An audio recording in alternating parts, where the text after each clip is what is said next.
Welcome to a glorious King of the Hill. I'm a Rubber Duck War, and today we're actually showcasing, I think, my first King of the Hill of Warhammer 3. Perhaps I've done another one, but I haven't done that many. It's going to be good fun. We've got quite a few awesome players lined up for action. Up first, we do have the mighty Neckbert taking on Spartan. In fact, I should probably put their names up in the top. Oh, looks like we have already. Oh my god, I'm so on it. Spartan versus Neckbert. Should be a good, fun set. It's going to be land battles today. Best of one. Winner stays on. Just nice and fun. We're going to be shooting for about 2 hours today. That should just allow us to get through quite a few players. And we'll be bouncing between relatively competitive maps with a one ban, one pick situation. And up first, we have Nurgle versus Grand Cathay, which I think certainly going to favour Grand Cathay. Being able to sit back, shoot Nurgle as they slowly and ponderously lumber forward. Should, in theory, be good for Grand Cathay. But I know Neckbert's going to have quite a few tricks up his sleeve. He's also been a very good vampire count player over the lifespan of Warhammer 2. He knows a thing or two about these slow-moving armies, which bog down the enemy and slowly grind them into dust. What's up, Midnight Sun, Major Moolah as well, and NEG. Hope you guys are all good today. And looking forward to some awesome battles. Let me very quickly advertise that I am streaming on my Discord, because I forgot to do that. And we'll get this started. But yeah, I'm pretty excited to see how this goes. It was going to be a one-build battle royale, but we didn't have enough people to do a full-on like tournament. So I've decided to mix it up and instead make it a juicy little King of the Hill stream, which should be good fun. So let's quickly post some advertisement. Boop, boop, boop, boop. Here we go. Going live. Epic stuff indeed. And then let's hop back in and see if the players are ready. Looks like they are still awaiting. Quite glorious, Ducky, says Matthew Coffin. How's it going, champ? Hope you're all good today, man. Hope you're all good in the hood. And excited for some action. If anyone does want to join the queue, it is relatively full now. So unless we have dropouts, I'm not expecting many more people to be able to get positions into the King of the Hill. But feel free to join my Discord. There's a link in the description down below. And there you can sign up for future King of the Hills and so on. We've got quite a few players today already lined up. Let me have a double check actually who we have on the cards so far. It is Neckbert versus Spartan for game 1. We then have the mighty Golden Floof, who performed fantastic in our last one-build Battle Royale tournament. Followed by Lindsay, Midnight Sun, Ninja Penguin, Grimbald, and Void himself. So maybe room for 1 or 2 more. Depends how quickly we get through these battles. Land battles tend to, as a rule of thumb, be a bit shorter than domination games. So we will be able to get in a couple more games here, I would think, today than some of our usual King of the Hills. Yes. So these guys both did do blind picks. I believe Spartan banned Grand Cathay and, yeah, picked Grand Cathay.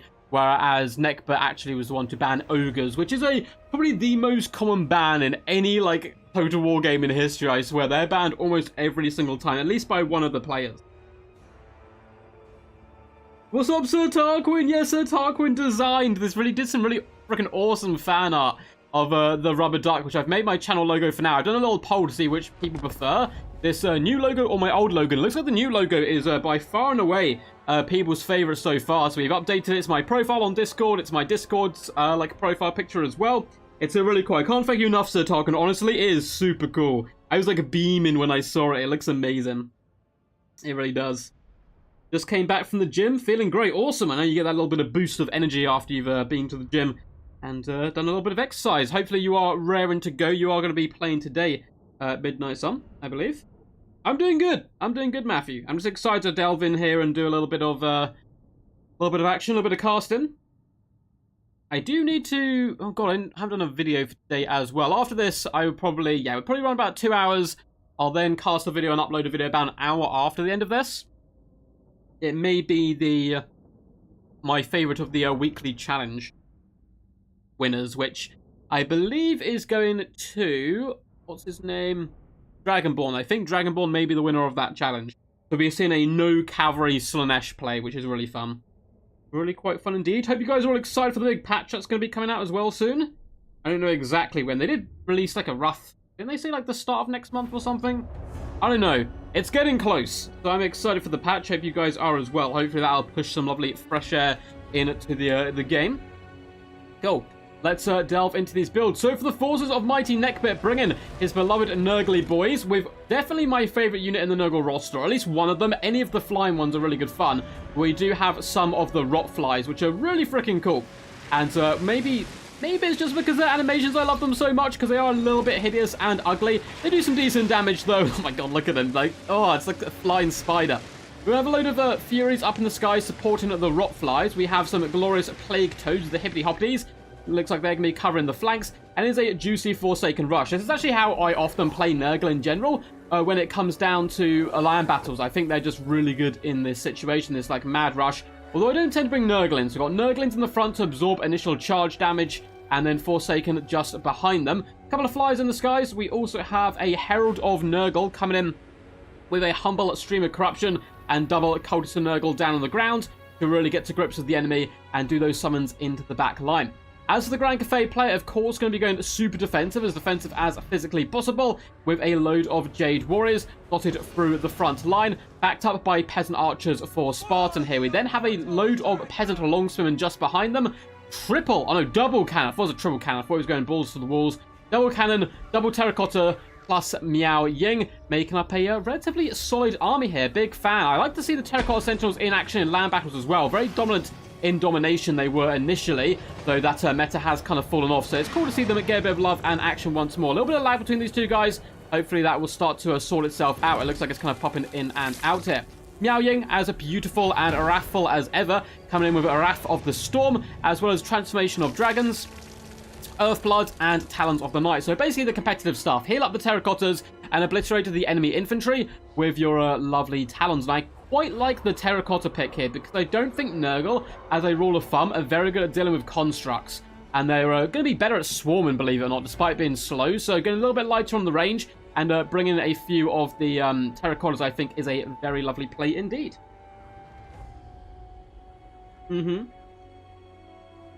Oh, hang on a sec. My chat has frozen my phone. Let me get that back up again. And looks like we are ready to rumble. Ready to rumble. Who's your money on, guys? Who do you think's going to win? Do you think Grand Cathay or Nurgle? Give me like a kind of a cheer for the Dragon Empire or the Dragon Emperor if you want Grand Cathay to win. If you want Nurgle to win, leave like a disgusting gurgling sound or something along those lines. I think would be very thematic for both these guys. Looks like they're ready to rumble. Oh, I've got the paint tool up here. Oh, hell yeah.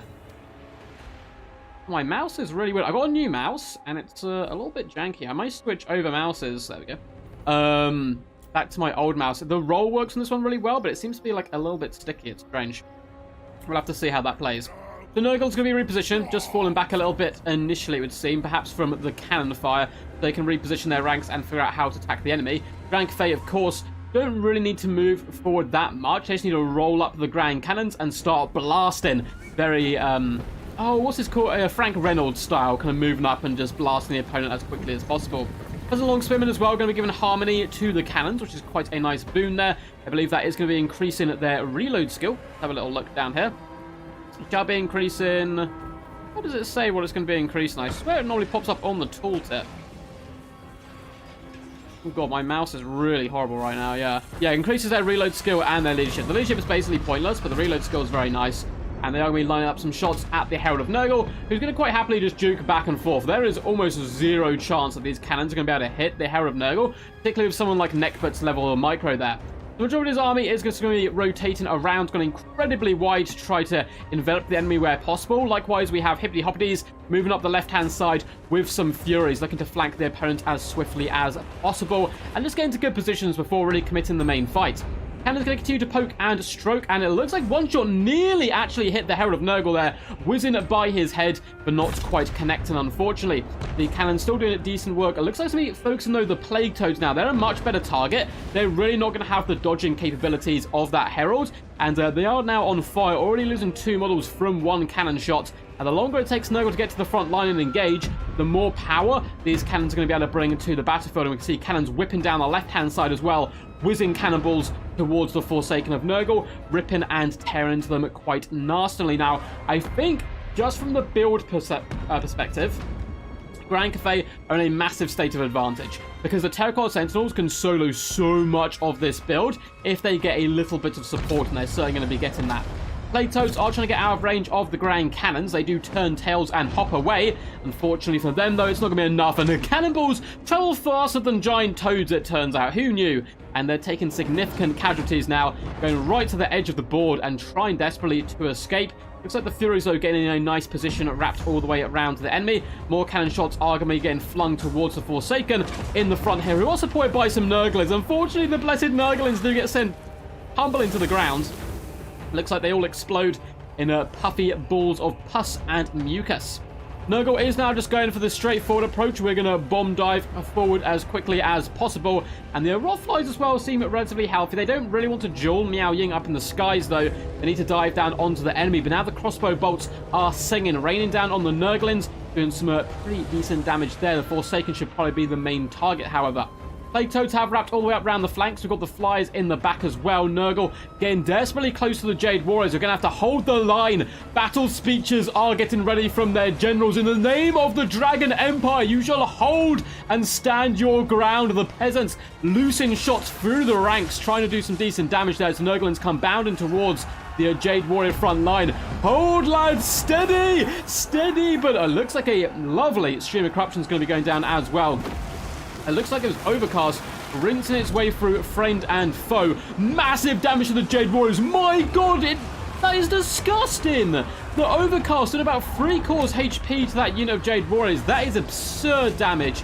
Really lovely work there. Now we have the summons coming in the back, looking to jump on the Grand Cannons and shut them down. Rottflies are hounding and harassing Miao Ying, who has landed, though, within support of the Peasant Longspearmen. And in come the Furies, looking to jump down the Peasant Archers as Nurglings and Forsaken attempt to wrap around to the flanks. Now, the Terracotta Sentinels, of course, going to be very problematic. I love this summon in the middle of the Plague Bearers. It's really messing stuff up for the Grand Cathay player. Nurglings pin Peasant Longspearmen in place, and that's allowing the Forsaken to wrap around the outside, Eminem style, and look to hop on top of the rear of these Peasant Longspearmen, who are not going to be having the best of days here. Look at these troops trying to flee and running into the maw of the Forsaken, who are really going to rip and tear rather nicely. Rottflies are still alive. Miao Ying desperately attempting to be dragged down here.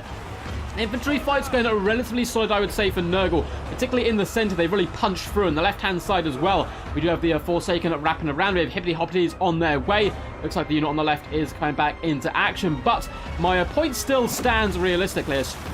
That was definitely a misclick. Stream of Corruption goes down through his own Forsaken. Not the best click there. That may have been because of the lag, though, that it unfortunately made him click, and he tried clicking off, and it just popped onto his own unit. Forsaken grinding their way through the Peasant Longspearmen, doing some decent damage. Again, the Terracotta Sentinels will stand firm. However, Jade Warriors are fighting back-to-back with the Peasant Longspearmen, attempting to hold the far side. Miao Ying is vibing in the middle. It looks like she may be transforming back into human form, which is a tiny bit of a risk, I would think, though she obviously wants to cast as many healing spells as possible. Nurgling's done a fantastic job, and the Plague Toads, the Furies, the Forsaken, all of them are running over the back line of Grand Cathay, so of course they're not going to be having a good day whatsoever. Rottflies are trying to pierce the enemy with their little needle darts, aiming for Miao Ying, who has transformed into this human form to get a cheeky Earthblood off. I feel like being in the dragon form's probably still going to be better for her at the moment, and wipe out the enemy infantry with the nasty talons would be my best bet. Looks like we are getting one of the talons coming down.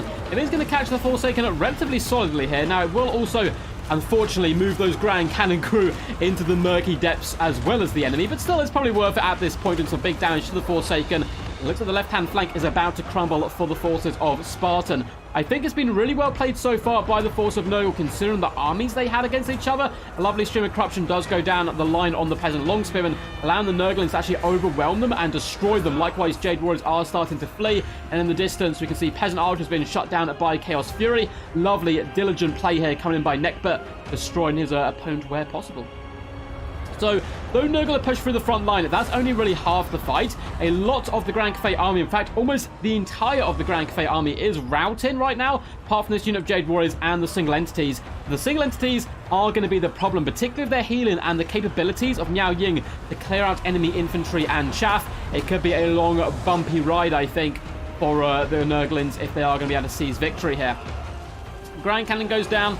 Looks like Peasant Longspearmen also go down. Terracotta Sentinels just wading through the chaff right now. Forsaken will do okay damage to them. 100 armor is quite problematic, but poisoning them will allow them to eventually drag down these constructs. At least you hope. And you can see up in the skies, reinforcements. Strike from the skies, brother. As the Herald of Nurgle. Maybe do a little bit of poke. He's actually okay in combat. I wouldn't mind seeing him jump on the terracottas a little bit, though. Assassinating Miao Ying first and her healing capabilities is certainly going to be the way to go. Balance power is in the favor of Nurgle right now. Peasant Longswordmen are getting driven away, as are Jade Warriors. Such good play by the Nurgle player. You can really tell Neckbutt's a seasoned Torment pro, driving away enemy infantry and chase them off the battlefield at all times, and really not giving his opponent any opportunity to get back into this game, or at least he's hoping so. Of course, the Terracottas may have something to say about that.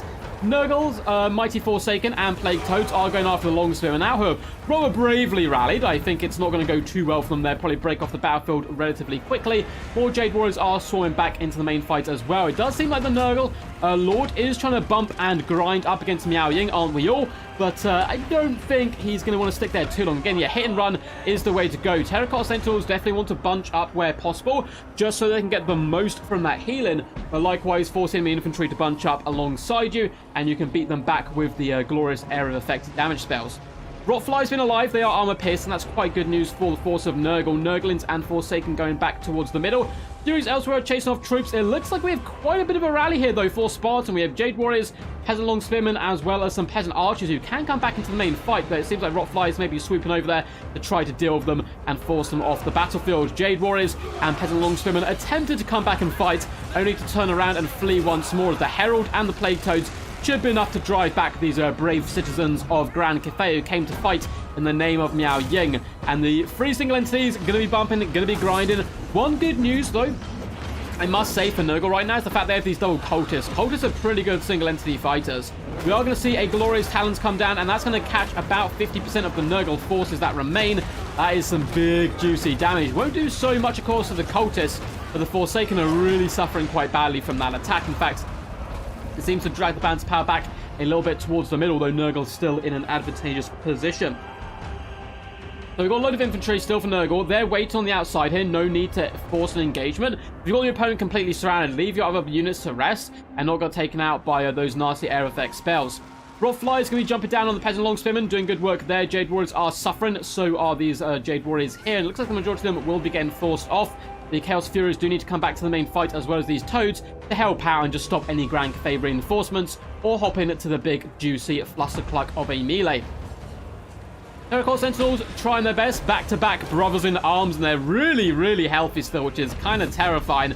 I don't know if Nurgle have the tools to realistically drag this down. You'd hope so. I mean, if they can force the enemy units off and maybe get army losses, but these guys are unbreakable. If you can get Miao Ying, I guess, off the battlefield, that's going to be the biggest boon. Really needs to focus her down where possible. I would 100% like to see this Herald of Nurgle doing way more cycle charging than he currently is. Just get him in there, do some damage, fall back for your own troops, and every time he casts a spell, he's going to heal up anyway in case they are a little bit worried about him taking a tiny bit of damage on the approach. Forsaken are bounding across the plains, looking to try to shut down the Jade Warriors and Peasant Longspears. Furies as well. You need to come back. I think they're just kind of vibing on the edge of the battle. It seems like Neckbutt has currently forgotten about them a little bit. And it's a very close fight still. Very scrappy. Rotflies, again, definitely want to be rear-attacking the Terracotta Sentinels and trying to cycle charge where possible, though it is hard to land with all your own troops in the mix. It looks like we do have one of the hills come down from the Herald, which is nicely done there. Healing up all of these troops as well as increasing their vigor. And vigor's quite important. Seems like more Peasant Longspearmen are rallying back. These units not quite finished off yet by the forces of Neckbutt. We do get another Earthblood go down, which is so painful for Nurgle to deal with. And this is probably the grindiest matchup in the game. Nurgle versus Cathay, two units which can really duke it out. Maybe Nurgle versus Kislev could be a little bit more grindy, because though they don't have Terracotta Sentinels, they do have a lot of unbreakable potential with their faction ability. Yeah, every time the Grand Cathay units try and get back, they're getting absolutely hammered down by Forsaken right now. And that's really pushing the balance power more and more in favor of the mighty Nurgle. We are going to get a summon here. This is a really nice late-game summon coming in from the Plague Bearers. So we go a little bit of a slideshow there. Apologies about the lag, guys. These guys are obviously connecting from different parts of the world, and it can happen. So it looks like we get some Plague Bearer summons in here, which is relatively decent. And hopefully bring down Miao Ying, but yeah, 11,000 HP. We're going to be here a little bit of a while, boys, I think. It's going to take a while for this. There's so many Nurgle forces left alive. It's going to take forever for them to be ground down, particularly with their healing capabilities. And likewise, there's a load of big, scary single entities left for Grand Cathay. Jade Warriors can come back here. Peasant Longspearmen in the distance. me be going to rally, but I just think Negbut's simply going to dispatch one unit Forsaken to clear up any units when they do come back. Apart from that, he's doing this exactly as he should do.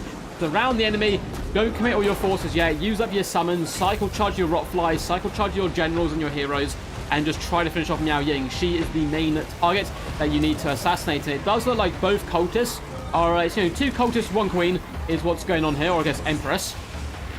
And they're trying their best to really drag her down. Lovely animations from her, though. She whips some lightning around her body and launches it at the face of that cultist. Seems like some of the Forsaken may be trying to back up here and get away. The Terracotta Sentinels trying to shut down the enemy cultists and really protect Miao Ying, who's taken significant damage so far, but plenty of healing left on the cards for her.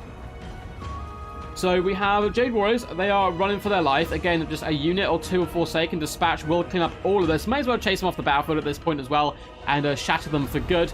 Nurglings are vibing on the edge. Now, there's a big hill coming down, and once again, it's going to be an Earthblood for the forces of Grand Cathay. My God, it's never going to end. It's never going to end. Oh, the pain. What's up, McRoyface? How's it going, dude? Quack, quack, good sir. Hope you're doing good, man. It just popped up and told me that you've been a member for 6 months, bro. Thank you so much, dude. I really appreciate it. Hope you're enjoying the content here. Hope you're having a good time making your stuff as well. And that your YouTube channel is hopefully prospering. Gurgle, gurgle, gurgle. Man, it's a close game. It's a close game, but it is literally, there's not too much to commentate on now. It's a grind. I think Grand Cathay have this as well. I really do. Look how long it's taken them to assassinate Miao Ying. It's taken an absolute age.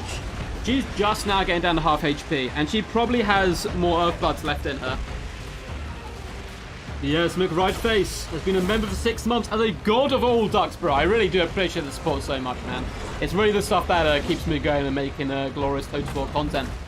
The cultists, once again, going to be coming back into the fight, trying to jump Miao Ying. Big surround still going on. Even if they kill Miao Ying at this point, is it going to work? I mean, we've got a decent amount of Forsaken left, or some who can come back. There's still a unit of the pesky Furies in the distance who might want to return to the action. But it's going to be what it is. Miao Ying has healed up, it would seem. She is currently above half HP still. And let's just zoom in and get some lovely animations of her. She's fighting over the corpse of a cannon. Plague Toads are hibbity-hobbity and doing their toe jujitsu where possible. And a lovely... This cultist has had enough. He's had an absolute enough of Miao Ying's tankiness. Just slapping her up with his mace. Trying his best, but Miao Ying doesn't really care, it would seem.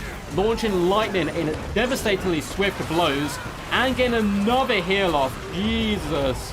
It might be better to do 1 or 2 talons, maybe just to kill all the enemy infantry, but at this point, what's the point? Like, if you know you're going to win if your terracottas live this long, seems like she may be running out of magic, so she is going to be transforming into dragon mode as the herald and cultists come in after her. That's quite a clever play, because now nothing can actually hurt her, obviously, in the skies, apart from this herald, and she can certainly be that herald one-on-one, so if she ever needs to escape, she just needs to get up into the air.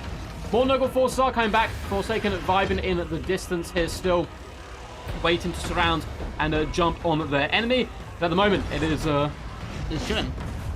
So what can you really say do in this situation? It's pretty tough for Nurgle for sure. The Toads are awesome, and they are so awesome. Quack, what's up, Vincent the Red? Hope you're having a great day, buddy.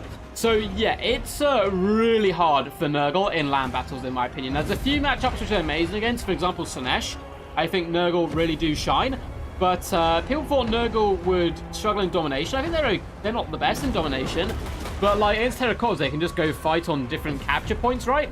But in a land battle situation like this, what do you even do against old terracottas? I wish I knew the answer. You can bring a lot of single entities yourself, so bring some of the beasts of Nurgle combined with the cultist and your lord to take them down. Of course, you can bring an exalted lord like one of the giant ones, but against Grand Cathay, he's probably just going to get shot up. So if you do that, you need a big air force to shut down the enemy range. Miao Ying whipping her tail back and forth, doing some nice damage to the herald. Terracotta Sentinel is swooping over as well, trying to get a big juicy surround, and the enemy infantry is starting to crumble here for the forces of Nurgle, which they're not going to be enjoying that much whatsoever. If I'm the terracottas, I'm probably just focused on this infantry. Just clear out all the Forsaken, break them off the battlefield. Nurgling's going to do almost 0 damage to you, and you can kind of just, you know, sit there and chill. What's up, Nathan? Toad. Oh, God. Oh, I'm not even going to repeat the puns. Toad. Oh, I can't do it. I can't bring myself to do it. I appreciate the puns, and I love the puns. But I feel like the people would roast me. The people would roast me. The Nurglings and Toads continue just to chill out, attack the mighty Terracottas where possible. Miao Ying can at this point just hunt down the Herald if she wants, but yeah, finish off the Cultists is also a good idea because that's probably where the main damage output is left for the force of Nurgle. Now, we do have Furies on the warpath. They've got decent stats all round. I mean, maybe alongside the Herald. Really assassinating Miao Ying is the only thing that can keep Nurgle in this game, but look at their infantry. How devastating has this game been for them? They demolished the Cathay ground force. They slaughtered it. They got on the back line. They surrounded the enemy. They played so well that at the end of the day, double Terracottas and Miao Ying is always going to be a deadly combo, particularly when you are Nurgle and you don't have the answers to such large threats. I think it was a really well-designed build by Spartan. It had answers to almost any Nurgle unit. It had the crossbowmen to take them down from range, decent amounts of infantry, a big dragon, cannon to take down large threats, which would have been the answers to the Terracotta Sentinels, Terracottas to deal with absolutely everything else. And yes, half the army is going to suffer and die, but the other half of the army will prosper. Looks like Nurglings are starting to break and go down here. The Chaos Furies are wavering and looking to flee perhaps as well or start to crumble. Miao Ying's starting to get a little bit low. Is there hope? Double Cultists. These Cultists must have some insane value by now, surely. Not that much. I mean, 1,000 value is not shabby whatsoever. Miao Ying is down now to about a third HP, but she's been at half HP for forever. Just forever. And it looks like the balance of power has turned the tides in favor of Grand Cathay for the first time in the game. And I can only see a victory here for Grand Cathay. Even if they kill Miao Ying, realistically, do they have enough punch to kill the Terracotta Sentinels anymore? I don't know. I'm going to leave that for you guys to debate, but I don't think so. Even if Miao Ying wasn't here right now, if she instantly died for whatever reason, she, like, just fled the battlefield and went home. She remembered she left the, like, stove on. She's like, crap, I need to go back and, like, turn it off before I burn Grand Cathay down. She just left like that. What would be able to kill the Terracottas? Maybe this Herald? He's been an absolute lad cycle charging and trying to get in some decent work, but he is struggling pretty hard here. Cultists and Nurgle are about to kill Miao Ying. She is transforming into human form. Maybe this will help push the balance of power back and keep the force of Nurgle from routing too much. You've got more Forsaken coming back. Elsewhere on the battlefield, is there any more reinforcements? It doesn't look like it. It is pretty much what you see is what you get. And Miao Ying is struggling. She looks freaking awesome as she fights, though. But these Cultists have had an absolute enough of her. They've been fighting her for hours and hours and hours. This battle's been going on for 15 minutes. About 5 minutes of it was the battle, and 10 minutes has been this bump and grind. And Miao Ying finally breaks. She is gone. There's no way Nurgle are going to let her back, although she is fleeing towards the Terracottas, which is pretty unfortunate. And a massive hit goes down on that Cultist, who gets slapped around by the Terracottas. Miao Ying going to be fleeing here, and it looks like she is broken, exhausted, and the Herald can feast upon her body and soul. Cultists continue to fight. One Cultist has been dealt with some lovely attack animations, and the Terracottas as well are actually, they keep coming over to protect Miao Ying, so it's not really possible for the Cultists to finish off for good, and she may even be able to rally here, which would be a disaster for Nurgle if that does happen. Even if she doesn't rally, I think it's pretty much game over at this point. But you never know. Nurglings are fighting alongside 42 Forsaken here. We still have the Cultists and Nurgle, and they're the ones who are going to carry the day alongside the Herald, who has been able to finish off Miao Ying, it would seem. Terracotta Sentinel was contemplating maybe going over to save his liege lady, but I think with the Herald flying above the skies, there's not much chance of her coming back. He is abandoning this Cultist. It is at his healing cap, so 1.4k value though nearly is pretty juicy work. Terracotta going to swoop in those blades, a dance of death as he cleaves Forsaken and Nurglings asunder. The other Terracotta as well doing decent work. His armor has been sundered though and poisoned, so hopefully a bit of damage. And you can see the damage is starting to add up a little bit. Miao Ying's been finished off. The Cultists and Nurgle has rallied and come back in. We need a big burst of energy from somewhere for this Nurgle force. It has been a legendary scrap. Thank you so much, Major Mueller, just throwing out some breadcrumbs in support. I really appreciate it. Thank you so much for always being an absolute hero in chat. And it's always good to see that you're doing well. But thank you, I really appreciate that. What's up, CJ? Hope you're doing good. Nurgle toad legs are a favourite Bretonia dish. I would expect them as well. Forsaken, continue to surround in. Is there any way this Herald can cycle charge these Terracottas to death? How much HP we got on them? 10,000 HP and 7,000. The Herald, maybe. If he can keep ground support, both Cultists are swooping in, though I think this one might get stepped on a little bit. He does get a... oh my god, he does like a anime slide through the legs of the giant to hit the giant behind him. Maybe, just maybe, there is hope. But it does seem like, once again, this cultist is going to be fleeing. A random stream of corruption goes down. I think that was just to try to get a heal where possible. Knowing that it wouldn't do any damage, no point pinning it over your own troops. Herald's going to swoop in, really trying to focus down this one Terracotta Sentinel. We still have the cultists fighting as well, but the Forsaken are starting to run for their lives. 26 more Forsaken have rallied and are charging into the fray. There's just no way, surely. There's surely no way this Herald does this. I think the Terracottas need to just focus down the enemy infantry, and that will stop the Nurgle forces from cycle charging.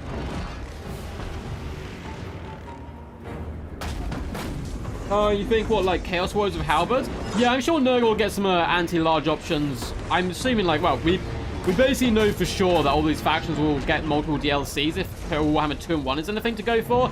So I'm sure they'll address some of their, like, holes. Every faction, obviously, at the moment has some pretty big holes, which you would expect at the you know, they're not having any DLCs at the moment.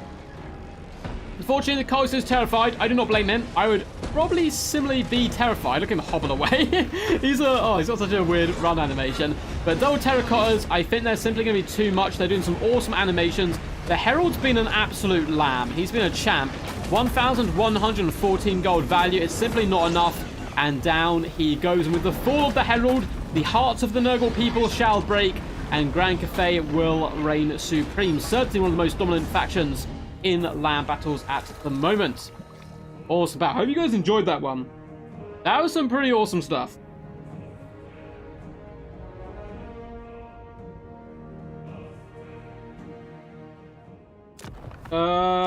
Improvements for domination mode. Players merely no longer get reinforcement point, and the winner gets a bonus, and they must control all three for a few seconds. I mean, there's some good ideas there. I don't know, like, if I'd implement all of those things personally. I think they've confirmed they're in larger starting armies. So that's a good place to start, and we'll see how that goes from there. They basically start more off as, like, a land battle, I guess, and then devolve into, like, a domination game, which is kind of interesting. We'll see how it goes.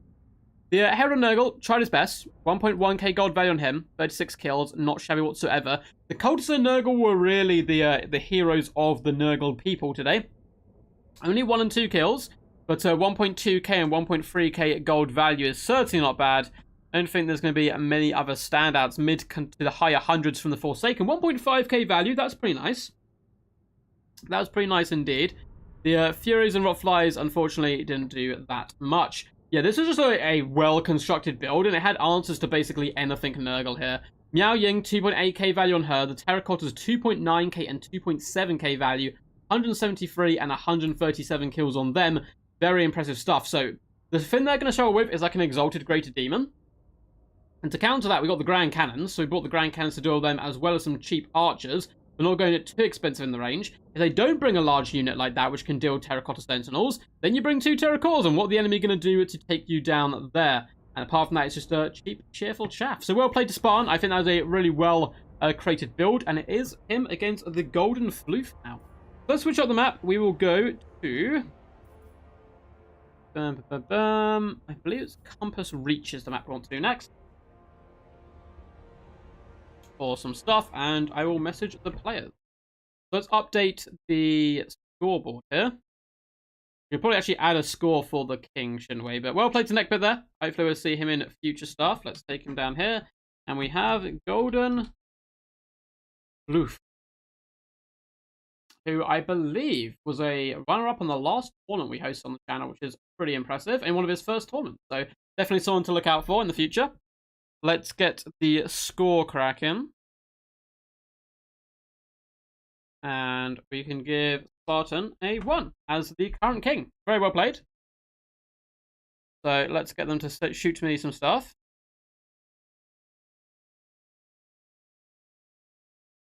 So, blind pick, please. Oh, I am banned.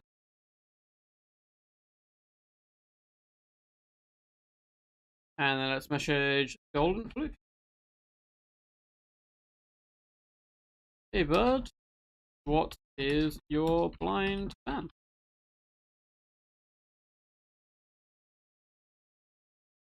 GG's for sure. Nurgle dragging that out a lot longer than it had to be, though. Oh, for sure. I mean, I don't think there was any way they could win, but you've got to, give up to someone like trying to fight the whole time. There's definitely nothing wrong with that. Yeah, it was a heroic attempt, Major Moolah. I agree.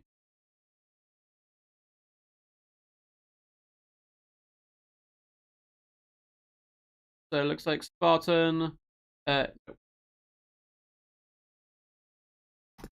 Only play every faction.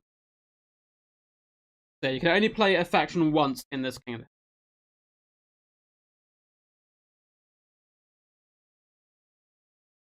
So we have one ban. Just gonna wait to see what Spartan's ban is as well.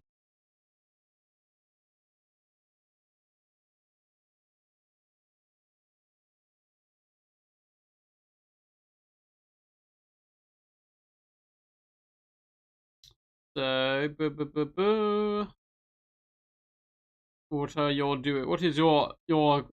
I suppose what's the rest word for it? Like declaration, Almighty King Spartan. Awesome. So, Spartan has banned Kislev. And Floof has banned and Floof has banned Ogres. What's up, Wicked D? How's it going, champ? Hope you're all good today. Fantastic here to have you here as possible. You play a lot of games. This is the worst one. Neckbert, you maybe did not play Rome 2 on launch or Warhammer 1. I don't know, man. I disagree a bit. I know they got a lot of stuff to improve. I know there's a big patch coming and so on.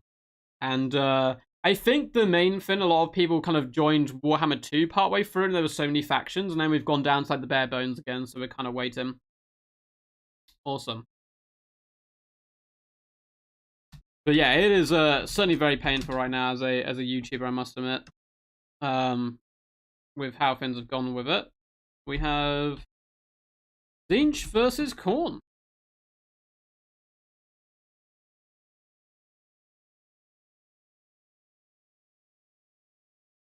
Awesome stuff. Tzeentch v Khorne should be a good fun one.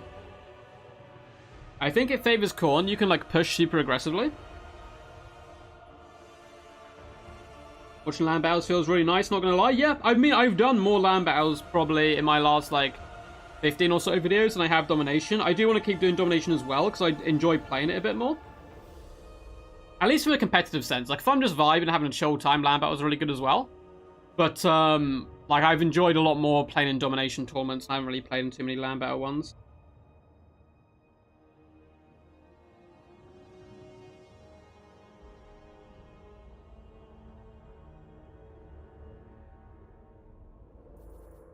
So we are here on Compass Reach, which is a Cathay Wastelands map.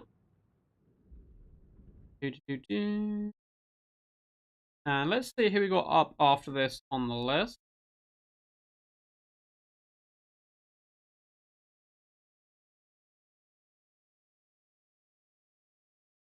It is going to be Lindsay up after this. If it's after 6, I think she was going to be free. If not, we can bump up Midnight Sun and move Lindsay down a spot. So we'll have to see at the time. But let's delve in.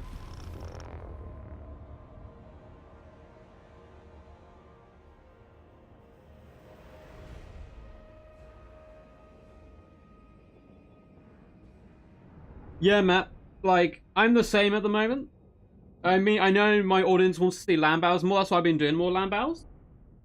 But as far as like a ranked system goes and stuff, it has so many more problems than domination that I've not really been playing land battles too much. Although I've got a lot of awesome ones. We did a live stream. I've been enjoying these in like mixed live streams where I do domination, land battles, and free falls. They've been really good. So I got some pretty epic replays as well. That'll probably be coming to you guys from those who saw my last live stream.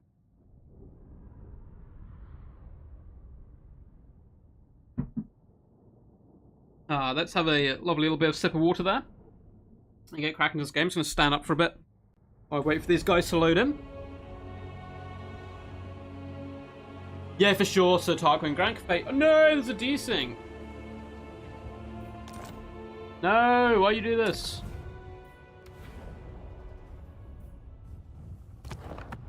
I will let them know. They may still be in the lobby.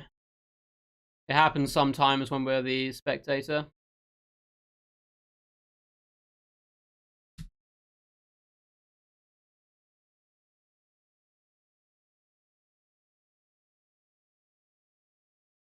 Let's message the golden floof. Is it still up there? No, it looks like the whole thing crashed. Yeah, host and spectator seems to be a little bit buggy sometimes. And let's go to Compass Breach. Hopefully it's not the map. We'll try once more on the map. And see how it goes from there.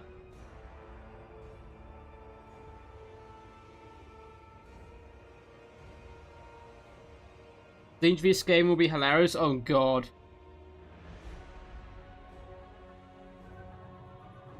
It's gonna be, that's gonna be just flamethrower galore. Imagine just flamers versus warp fire throws in all directions. That's gonna be just the most ridiculous just battle of the guns. Yeah, is there any matchups you guys in particular are looking forward to?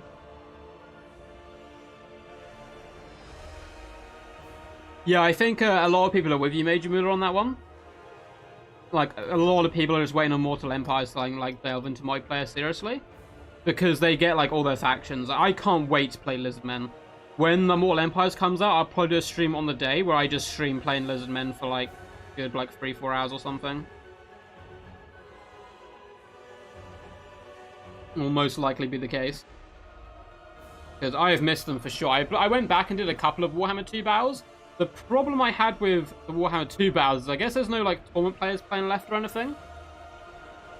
So I wasn't really able to get many good replays. So I played like 3 or 4 games with my Lizardmen and was trying to get some stuff and maybe share it off on the channel again. I may do some kind of dwarf replays and stuff and chuck those up on the channel, but the Warhammer 2 content will probably be just like once a week or something max, I would assume, because not that many people are looking for it, though I know there are some who do want to see Warhammer 2 stuff, and that's why I want to keep doing that as well.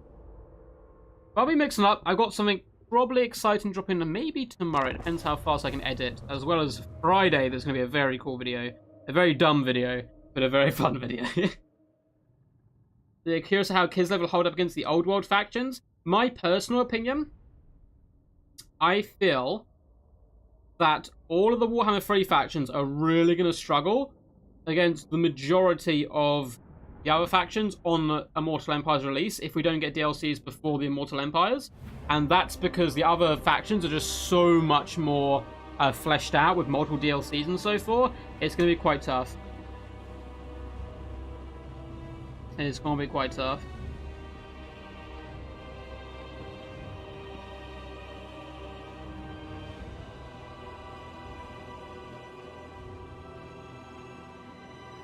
Yeah, I get what you mean about, like, land battles are... Oh, for God's sake, why is it sinking?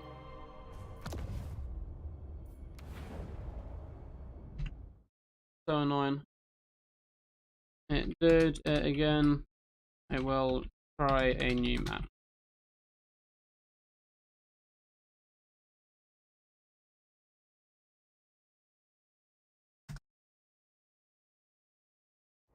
Man, that sucks so much. Alright. I don't have to restart my game as well. Let's try Horned Hills.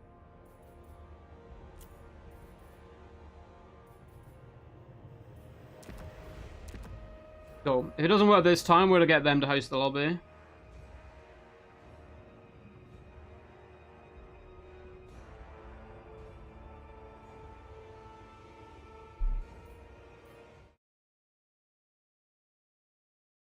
Yeah, he stayed in this time. Okay, last time it kicked them. This time it kicked me. Okay, just hop out. And made a new one. Sorry about this, Gunfleef and Spartan. I don't know why it keeps desyncing. So I've just moved on to Horned Hills. I'm going to see if it was the map, maybe. If it desyncs again, like, I'll just restart my game and get them to host.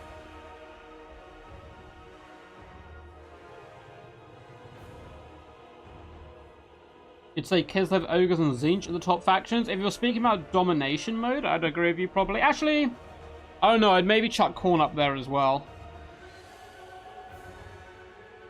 I'd maybe chuck Khorne up there. But if talking about land battles, it's very different, I think. Okay, that was weird. Last time we actually got to load in, and then it just stopped working. Yeah, Kislev had a really bad win rate. They're doing fine in Torments, though. So it looks like we have Spawn, Forsaken, Triple Flamer. Oh, baby, this is about to be juicy. It's all going to come down to can the Tzeentch player protect those Triple Flamers, pretty much. If they do, it's glorious. If not, that is rest in peace. Because Forsaken don't really have the armor piercing to compete with the Chaos Warriors, I wouldn't think. Double hero as well for the summons. Ugh. Don't desync, don't desync, don't desync, don't desync. I believe in you. I believe in you. Yes! Yes! Yes! Woo! Okay, we're not ever using that map again. We'll put a big X next to that map on my notepad. Compass Reach is not a map we shall be doing.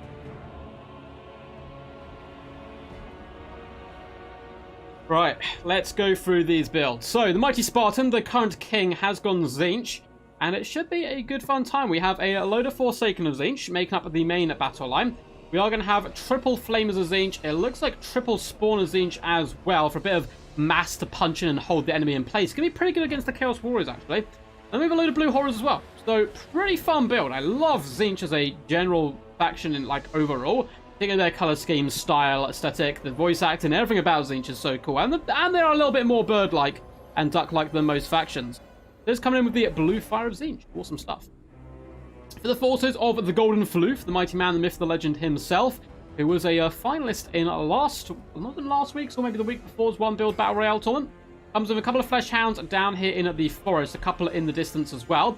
Have a load of Chaos Warriors of Khorne making up the main battle line, backed up by 2 units of Halberds. We also have Cultists of Khorne, 2 of them, obviously just being brought for their summons. Apart from that, they are probably naked.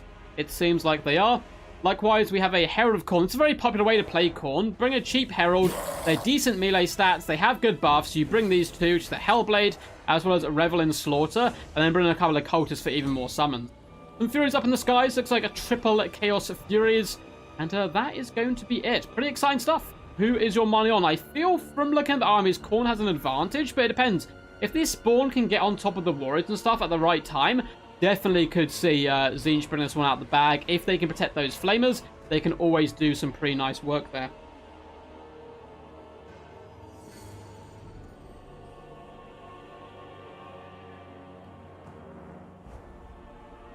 Yeah, I believe they said, like, Nurgle stats are okay, but they, like, struggle in tournaments. So I think they're more in tournaments and ranked and all that kind of stuff.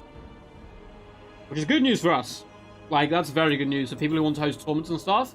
The fact that people look at both, like, quick battle stuff as well as what, like, the tournament results are. Because, of course, there's very different metas in between both of them, realistically.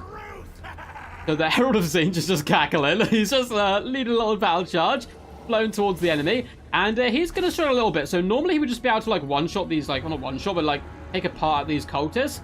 But the Furies are going to drive him away, and he is alone here. I love this, though, going down the line, using this to rake through the ranks of Chaos Warriors. Oh my god, that is devastating.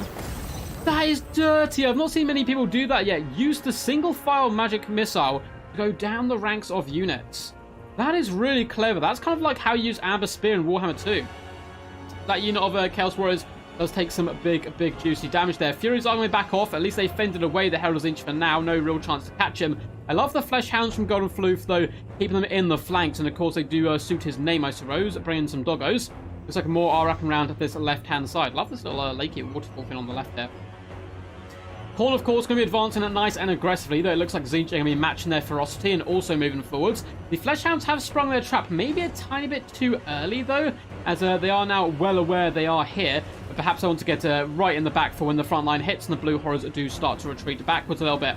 Furies baiting back and forth, doing a little dance of death with the Herald. They're going to be taking some shots, but hey, if here's all his ammo on Furies, that is absolutely fine, realistically, from the Khorne player here. His summons are going to have to be very good. We do get a nice blue shot go down onto the Cultists. That nasty warp fire does a decent amount of work there.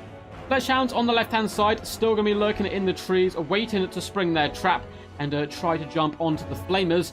Blue Horrors, though, so far are going to be supporting them, getting ready and raring to go. Bouncing up and down, just in pure joy as the Flamers unleash a devastating salvo into the enemy front lines. So some pretty decent work. Nothing too crazy yet, but hey, it is one volley to the front. If you can get them shooting down the flanks of units, it is really scary stuff. And that cultist is being lit on fire. My god, taking so much damage. He really wants to pop his summon ability now before he breaks off the battlefield. We do get Bloodletters summoned in the center, and that is going to cut off the retreat, unfortunately, for the Flamers of Tzeentch, which is really bad news for them, and it's also going to do some decent damage up against the spawn and all of these targets here, so I like that summon quite a bit coming in by the Khorne player. Likewise, Fleshhounds do bound into the fray on this right-hand side. Looks like we have a bit of lag trolls in this game as well. It's probably our connection to Spartan, I would think, because we had Golden Floof on the channel before, and he was absolutely fine. Blue Horrors getting torn apart. Looks like the Flamers as well. I love this pressure from the Hounds.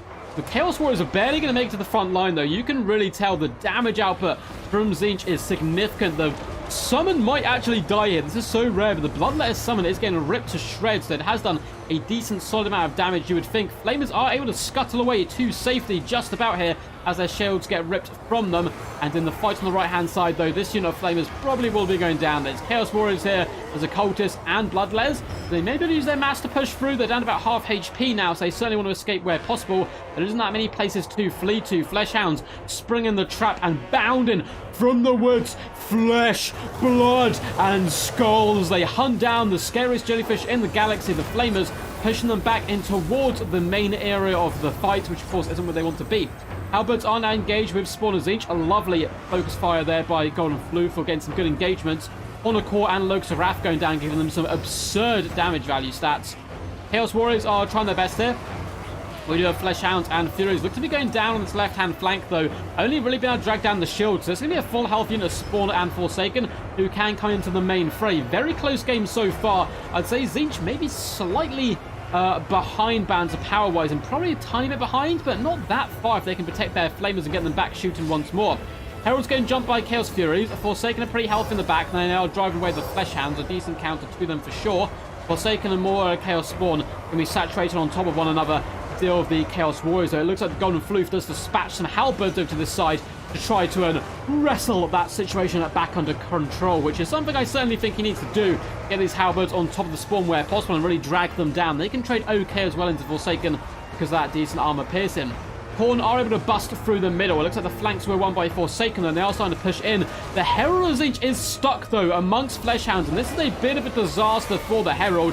Fleshhounds are just ripping into him, likewise are the Furies, and it seems like the Herald, not been having the best of days, is going to be crumbling and going down there. And that is a huge loss for Tzeentch. If they had managed to get that guy back into the skies, and he could fire his shots raking down the line of the Halberds, there would certainly be a way back into this for them, but with their Lord going down like this, I think the King's reign was awfully short, and Golden Floof, the mighty doggo himself, probably will be able to usurp the throne here, I would think. We have some Spawn fighting and Forsaken. They're bumping, they're grinding, but those Halberds cleaving flesh asunder, and just the blood going in all different directions, which is exactly what Khorne wants. Looks like the other warriors are suffering a bit more to the wrath of the Forsaken. There's a lot of pockets of resistance for Tzeentch across the battlefield. Fleshhounds are going to be jumping on top of them, though, and probably going to be enough here to break the Forsaken and force them off the battlefield. Some Forsaken are starting to rally. We have a Cultist for Golden Floof who can come back, as well as 20 Chaos Warriors. I don't think he's going to need them. The Halberd's simply too strong here. Surrounding the spawn. On one end, you have the fangs of the Fleshhounds nipping at your heels. On the other side, you have these mighty Halberds coming down in big arcs of death and destruction. Horn of Khorne goes down as well, increasing their melee attack by 24. It's really scary stuff. Look at that 63 melee attack on a Halberd unit.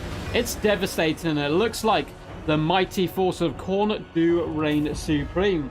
That was a good one. That was a good one, I agree. That was some awesome stuff. Awesome stuff for sure. Well played to my forces there of Spartan. He does bow out. Did get us a juicy victory. And it looks in as the first game, but unfortunately overthrown this time by the Golden Floof. Played very well, though. 1,000 value on the Herald of Tzeentch. I think getting him trapped on the ground was massive. He probably just should have just stayed in the skies. I mean, there was Furies up there, so I understand the need to fall back, but definitely needed to fall back near friendly troops so he could survive a bit more, because he did so much nice damage early on. 530, 780, and 570 on the spawn, not really paying for themselves. I think the Forsaken, yeah, across the board didn't perform amazing, but this unit did really good, 1.2k value. Flamers, 680, 300, and 620 value. They do devastating shots when they fire, but it's keeping them firing, which is the problem. Heracon, 300 value. It was, you know, not the biggest day for the heroes. 1.4k on the halberds and 700 on the other unit. They were the true heroes of this Khorne build. The other infantry is suffering far greater. Looks like the Fleshhounds did a decent job. 1,000 value being the standout there. Good play all round by both these players. GG's indeed. Well done to the Red Boys. GG Spartan was very scared of those flamers for a while. Oh, yeah. They could have done some really scary work. So we're quickly going to check. Oh, Microsoft's like, hey, you want to update your PC? Boo. GG's indeed. I don't know if Lindsay's currently around. She hasn't appeared yet in chat. So what we'll do is we'll move her down 1 in the list. Because she said she'll be available after 6, and it's like 3 minutes to 6 now. So Midnight Sun, if you'd like to pop in, the lobby's password is Quack with a capital Q. And we'll get you up. Then it'd be Lindsay, Ninja, Grimbled, and Void. So let me correct the scoreboard now. It will be 1 to the Golden Floof. Pop his score up. Take down that score. And Spartan played very well. But alas, has been slain. And it shall be midnight.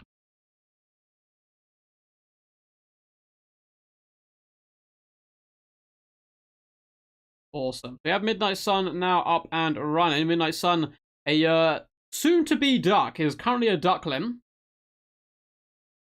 And is hoping to progress into being a fully-fledged member of DVD. Oh, okay, cool, Lindsay. Sorry, I didn't see you there.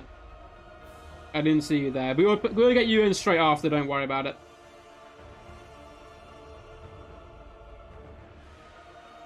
We'll get you in afterwards. I'm actually surprised at how much I enjoy Khorne. They take no crap from anyone. Khorne are like my favorite faction to play. I don't know. Kislev have a special place in my heart. We are on Troll Run next. But Khorne, like, they're probably the faction I'm best with in tournaments, or had the most success with. They're really scary stuff. So, the Mr. Floof, as well as Midnight Sun, if you would like to send me your bands, and you cannot play the same faction twice as well. Remember, I can see they are typing now, so we should get our band soon.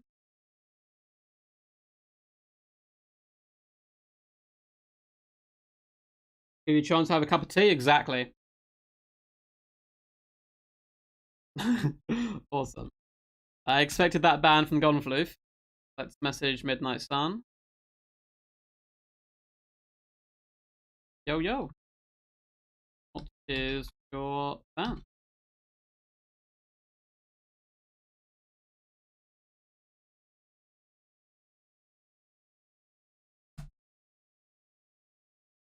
Cool. So it looks like Floof has banned Ogres, and Midnight Sun has banned Cathay, I believe. Banned.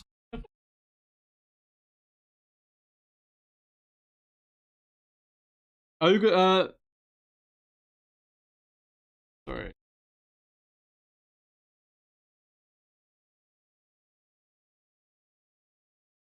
Awesome. So it looks like Midnight maybe going Khorne. Khorne v Kislev. Khorne v Kislev.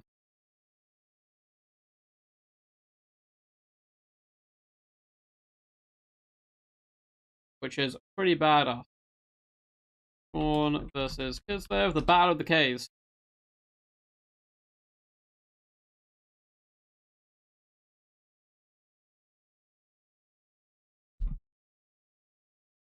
Is pretty tough, I think.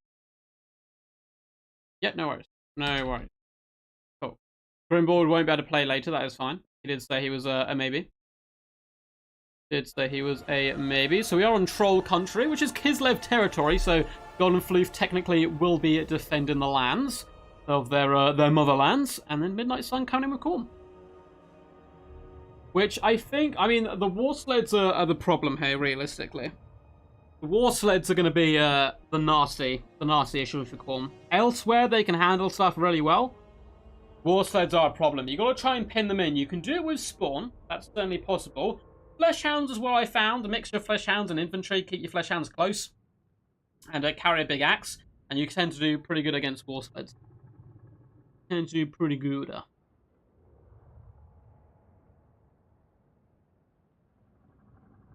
But honestly, like, I've seen a lot of people complain about maps. I actually enjoy the maps a lot more in this game than I did Warhammer 2. But that's probably because I didn't really do campaign or that much. So I mainly saw, like, the competitive maps, and I just saw them over and over again. So it was probably more like a burnout from them. But I feel like the Chaos Wastes and stuff have really given them, or the Chaos Realms have given them kind of, the artists, a lot more free reign to make some crazy, wacky maps. Make some crazy stuff. And I know people have been campaigning, like, I guess, like this map, like, it's got clumps of trees around. But it allows you to actually, like, maybe it's not the most aesthetically pleasing, I suppose, maybe. But, like, little clumps around. But I think it allows for a little bit more interesting gameplay of, like, hidden units and stuff. Who's your money on, lads and ladies? Khorne or Kislev? Donafleef has already proven that he's a mighty warrior indeed. Let me quickly, did I update the scoreboard? So professional. Looks like Donafleef is ready to rumble. Have a my drone.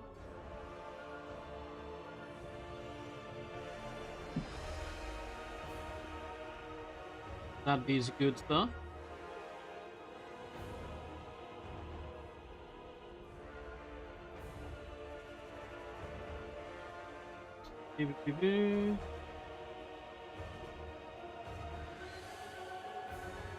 Awesome. Yeah, there we go. They're ready. So I was receiving a message. My D&D session today has been cancelled, but that's okay. Allow me to do some more. I've been playing another game, ladies and gentlemen. I've been playing a game. I'm always way late to trains, like type trains and stuff. I'm playing Mordhau. It's like a game from like 4 years ago or something crazy. Maybe not that long ago. Like a medieval first-person game. I may make some content on it. Just like some snippets and like highlights of stuff of me playing. It's been really good fun. I am garbage at it. I'm so bad. I'm not used to those type of games, particularly with a mouse and keyboard. But it's been, I don't know, I've really enjoyed it quite a bit. So I am thinking of maybe releasing like a 10-minute video of me just like messing around on the game and stuff. You never see a lot of those cool maps and quick battles. Oh yeah, that's the problem, I suppose. You're right. You're right. I understand as well for like balance and purposes. Why we play with like the same maps, particularly for tournaments. There was some pretty cool events were hosted though, like Out of Deimos used to host some like a bad map performance, which was called the Coffee Cup, which was really good fun. But anyway, in we go. So the forces of Khorne for Midnight Sun, we do have a triple Chaos Furies up in the skies. We have a mixture of Chaos Warriors of Khorne halberds. And is this Minotaurs? No, it's Spawn. Okay, Minotaurs with Grow Weapons might counter War Sleds really well now that I'm thinking about it, but they are expensive. We got Spawn to pin the enemy in place, a bucket and a halberd. We do have double cultists, and look how freaking gangster and metal they look on their steeds. It is so cool. I'm going to the Sword of Anti-Heroes as well on both of them, but most importantly, coming in there for their summons. Likewise, we have a Herald of Khorne with the usual buffs, so pretty fun stuff. Looks like a load of Flesh Hounds will be dotted around the map. For the forces of Kislev, it is a very different style build. My god, this is some wild stuff. So we have double light warsled, of course. And then we have a load of armored corsairs, Zargard, and regular corsairs in a bob of death with a patriarch down on the ground, which is going to be buffing them all. 2 patriarchs to get all the juicy buffs. We have the lovely Catherine as well, who's currently looking rather worryingly close to that bear's bum. She's going to be coming in, of course, with the Heart of Winter, one of the most powerful spells in the game, and Ice Sheets. And we have an Elemental Bear. It's always a good day when we see an Elemental Bear. Now, everyone initially thought this guy was going to be a meme, and that he was going to be pretty terrible. Now, in Domination, he's pretty terrible. But in land battles, against, in particular, Khorne, he can be pretty good, because he can go toe-to-toe with some of their single entities. Unless they brought Scarbrand, who can really slap up the beastie, but then you got all the range support for a bit of help. The majority of forces is just going to reposition here, allow the light war sleds to move forward. They're unfortunately going to be pushed back to this skirmish game where they can just poke, I guess, at the Chaos Spawn. Or if they want, they can try and wrap all the way up and around here onto those halberds. But they're definitely not going to want to fight these guys one-on-one. Doing some pretty nice damage to the Spawn, though. It looks like the Heralds were able to force them back. But everyone will see a big fat surround coming in by Khorne, attempting not to bunch up too much, however, because, of course, the Heart of Winter is going to be some pretty scary stuff. Always be straight fucking. Oh, for sure. For sure. Mordhau is hella fun. Yeah, it's one of those games I'm terrible at, but I still find enjoyable, you know? It's good fun. It's just a banterous game.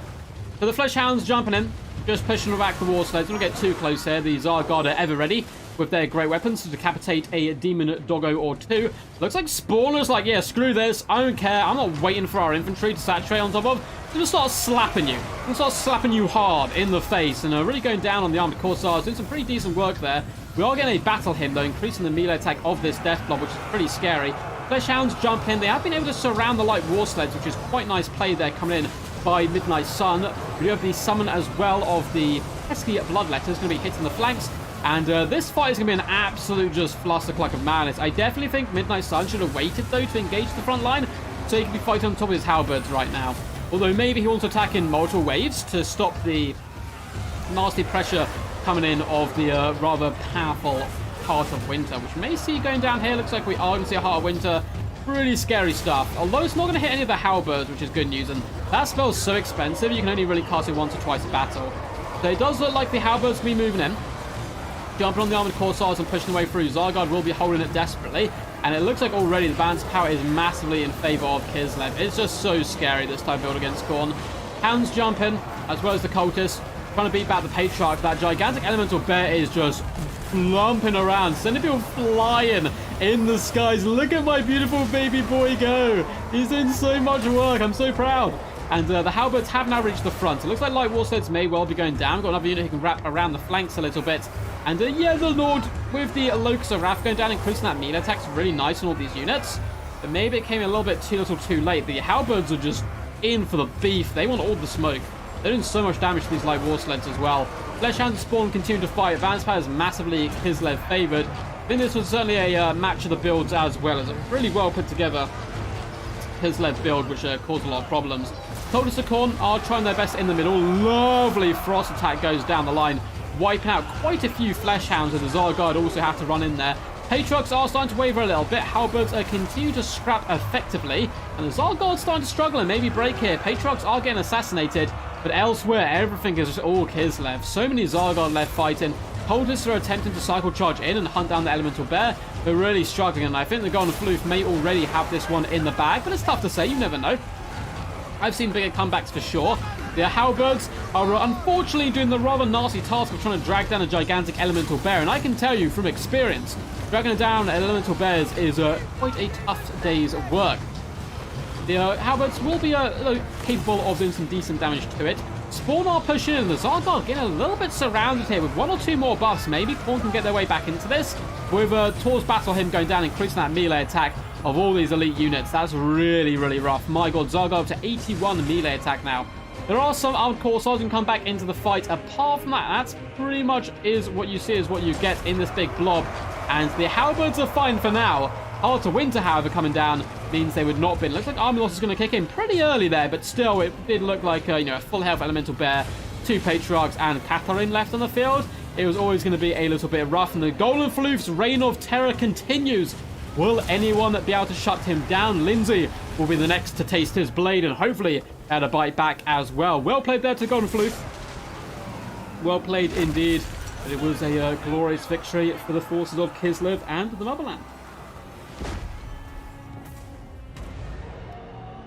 Have a sip of my drink. My voice getting a little bit prickly now.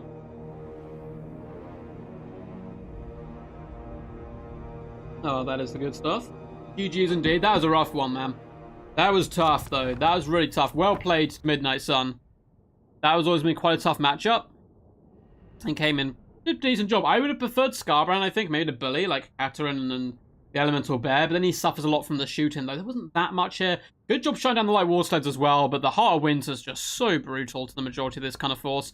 The Halberds all did good. 1,000 value, 1,300 value. Really want to be saturated on top of the Spawn, though. The Spawn kind of rushed in a bit too early. They definitely want to be fighting back-to-back as brothers rather than as these isolated units. As for Catherine herself, 1,000 gold value. Only 991 on the Elemental Bear, but it was full health. 1.6k, 1.4k, and 1.6k on the Zargard. Oh, it's disgusting. With those buffs, they can do so much work.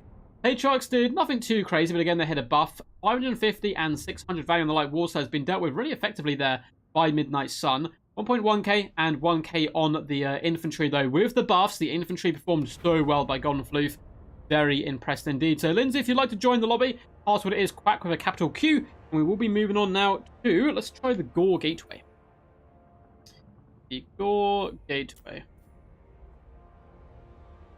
Awesome. It looks like an epic map. Let's update the scoreboard here. Golden Floof's Reign of Terror is up to 2, so he does actually overtake as well as the king with the most wins so far. And well played to Midnight, but I'm afraid you shall be disappearing into the night and replaced by Lindsay. Oh, there we go. So let me quickly message Lindsay and make sure she can send her bans. And we'll get this next game started. Hey, hey. What is your ban?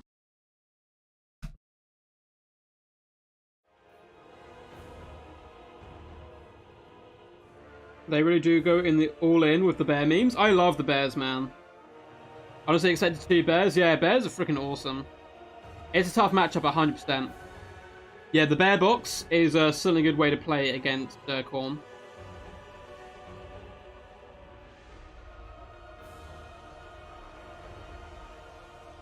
The Zorgard wrecked. It's because they were getting the tools battle him. Extra melee attack is no joke. Oh my god, Lindsay coming with a straight swag. I love it. Okay. Awesome.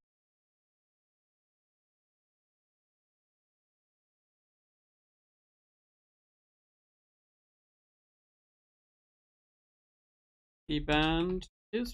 So we have a Kislev ban coming in from Golden Floof. Lindsay just says, bring it on. I don't care. Bring it on. 0 ban. Straight mind games. Thug life in it as much as possible.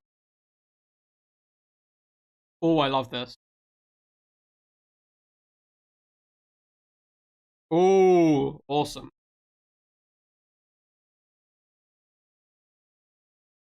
I don't think who Golden Flu's played so far. He's played 2 factions. So he's played Kislev and Khorne. We have what is going to be a fast and furious game, guys. This is going to be crazy. Slaanesh versus Tzeentch. Slaanesh versus Tzeentch. This is going to be wild. Yeah, the healing from the Dual Patriarchs is very good with the bear. Plus, yeah, hard win to kill infantry. You're exactly right. Hard to win to kills infantry. You heal the bear. It's a nightmare. Like, against factions which don't have range, Kislev blob build is certainly viable. Wonder how he does against Nurgle blob build with, like, the exotic great unclean one. Probably good for Nurgle. Just because the drain, the Mortis Engine effect. This is going to be insane. Who's your money on? If you want Lindsay to win and the Slaanesh, give your sexiest comment, I suppose. Probably just yell quack or something. That's also known as being very sexy. Or if you want Tzeentch to be victorious, lay out your greatest plans in chat. Or maybe start just cackling evilly. We're on the Gore Gateways, which is a Khorne wasteland, which you may be thinking, why on earth would we be in the realms of Khorne if it's Slaanesh versus Tzeentch? But hey, I don't pretend to understand the plans of Tzeentch. They're quite complex. Maybe there's some big brain plays here. I'm assuming Slaanesh thought they were kind of battle Khorne, and then Tzeentch turned up. Like, haha, we tricked you. Is the most Tzeentchy thing to do. So Golden Floof is ready to rumble. Check chat. It looks like Golden Floof is ready, and so is Lindsay. So let's just hop straight into it. Have a sip of my drink. I'm gonna turn my lights on quickly. I'll be back in 2 seconds.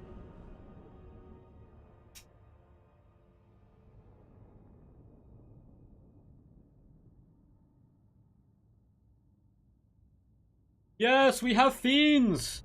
We have Fiends of Slaanesh! Oh, they're so awesome. Okay. Lindsay kind of a really freaking cool build.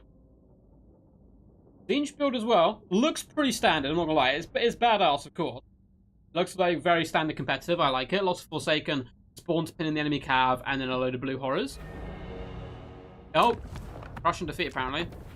Oh. Oh, it looks like Lindsay dropped. Okay. Okay, it wasn't a desync. Thank God for that.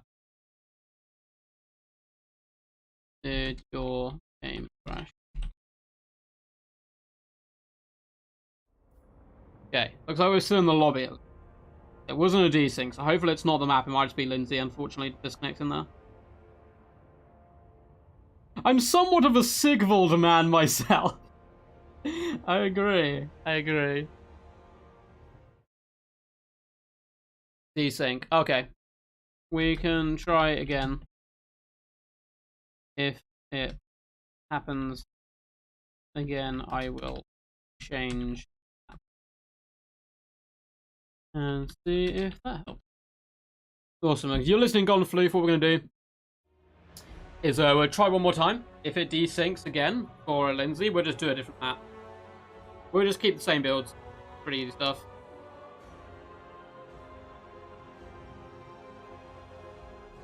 Why have we been having so many problems with this? Probably because there's so many players in here.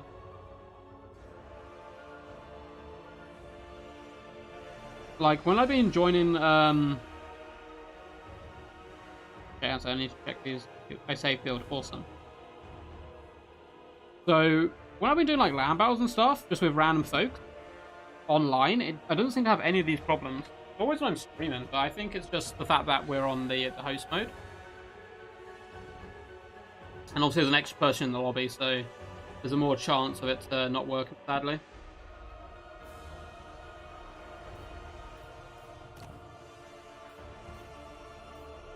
Yeah, literally same build. It's like, oh, this is such a cool build. Exalted Demonettes with Fiends of Slaanesh. That may be my favourite Slaanesh build I've seen so far. It's certainly up there. It is certainly up there. Cool, we've still got about 40 minutes left. I can't remember how many more people on the queue. I think it's Ninja Pingvin up next, if he's still around. We'll try and get through as many people as possible. Let me go back and check the list. Check the list. Okay, we've loaded in this time. That's good news. So it would be Ninja. Yeah, okay. So we've got a few more people after this. We've got Ninja and Void. We'll get through both of those. What's up, Stormrunner? Oh wait, Storm, why aren't you on my list? Storm was meant to be on the list. Okay, we get Storm in. Why are you not on here? For some reason I didn't update you into it. Wait, did you apply to be in this, Storm? You did, you're after Ninja. Okay, it's Ninja, then Storm, then Void. There we go. Hopefully we get through them all.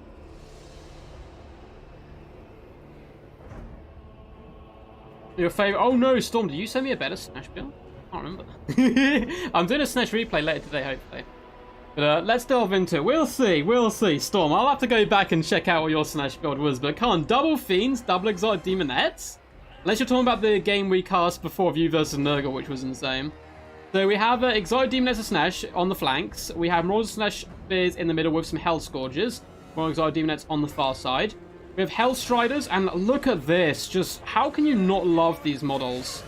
They're so freaking badass. Double Fiends of Slaanesh. We have a Cultist of Slaanesh, which I don't see that often compared to the other Cultists. And the Lord is on the Pimp Wagon itself. Look at this chariot. Single entity ones seem to be, or at least the ones that characters on don't seem to be bugged. Coming in, Melkos Mystifying Miasma, Pit of Shades, as well as Orcum's Mind Razor. Very cool build indeed. The Forces of Tzeentch, we do have Blue Horrors dotted through the front line there. Central core and a feature is the Forsaken. More Blue Horrors behind. Load of Spawn, a couple of Furies up in the skies, as well as a Herald of Tzeentch coming with blue and pink fire. Pretty cool stuff. Pretty cool stuff. Who's your money on? I really don't know. I do not know. I feel like most people think Tzeentch is really squishy due to the fact they're mainly like a range and magic faction, but they can mix it up. Forsaken and Spawn for sure go toe to toe, and Slaanesh are very, very glass cannon, very wood elf like in a way, like a full combat wood elf faction is how I imagine these guys. Let's draw a little smiley face quickly before the battle starts. Ooh, there we go. And let's get back into the action. Sigvald shirtless is a true Slaanesh build. Yeah, just Sigvald on his own. He doesn't really need troops. He don't even need troops. So both forces will be marching up. Two very different styles of play once again. Got the much more enclosed, almost box/onion style build here of Tzeentch. I'm going to say wide, very wide Slaanesh force here, looking to wrap around the enemy as much as possible. These are two of the probably main deployment styles we've seen. They got particularly highlighted towards the end of Warhammer 2. It was either kind of box, wide, or skirmish. Those are your three ways of playing. Hopefully we'll see a bit more variety in Warhammer 3 once we get those other Immortal Empire factions in here. The Fiends of Slaanesh are doing a little pie for us, a little bit of a dance. They do wiggle around. Not going to be the best up against the spawn. Should do decent enough, though, against the rest of the army, particularly all the infantry. And you really want to get your spears on top of those spawn where possible as they do move in. Plasma grenades swim amongst the enemy. Explosions of plasma melding flesh and armor together. Not that these bad boys have that much armor.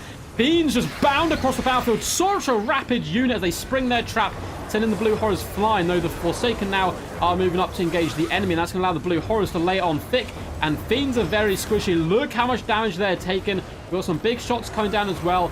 Well duped, though, so far by the Herald. Those taking still some significant damage, as we do have the Exiled Demons looking to wrap around the flanks. We also have cavalry bomb riding into the back on top of the blue horrors, looking to get to grips with the enemy. We may have a slice and shards come down to the blue horrors. Unfortunately, they have shields. There's Pit Shades, what am I talking about? Pit Shades comes down. That's going to rip their shields and then their flesh from their bones. Those Fiends got slaughtered in the middle, though. I'm very upset by this. Marauders and Cultists doing decent damage.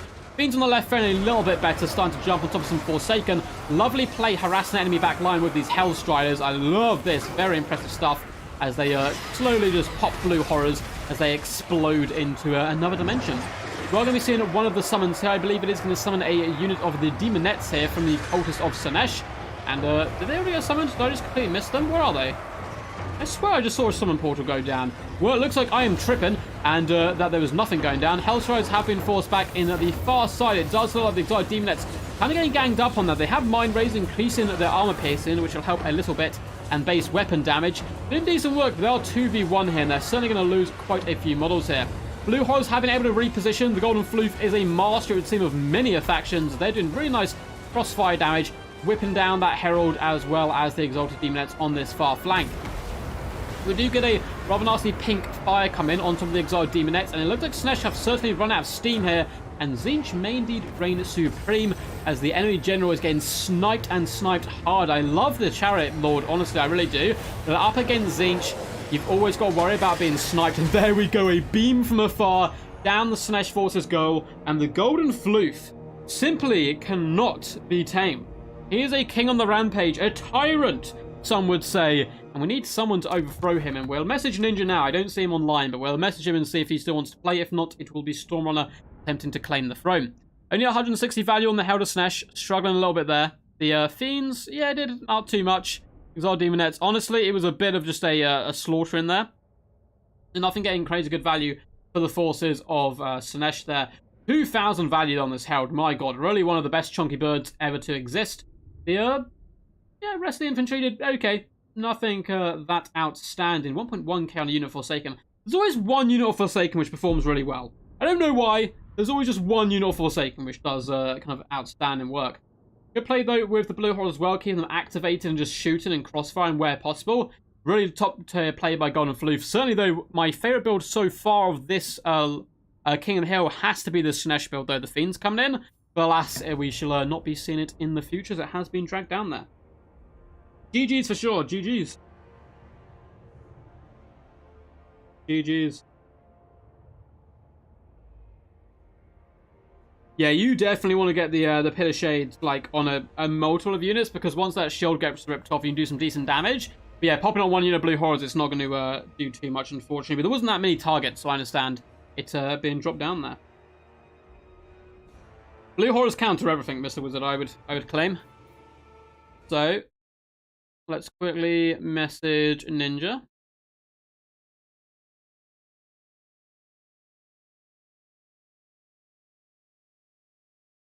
I believe it is Ninja's turn. Let me check the list quickly. It is... Yeah, Ninja, followed by Storm, followed by Void. You are up, bud. Can you still play?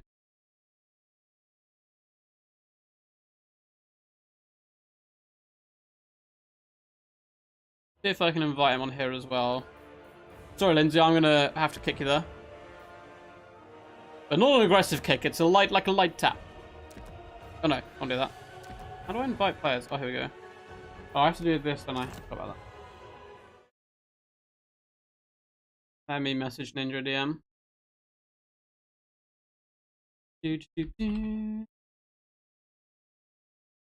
Hey, you still playing in the King of the Hill?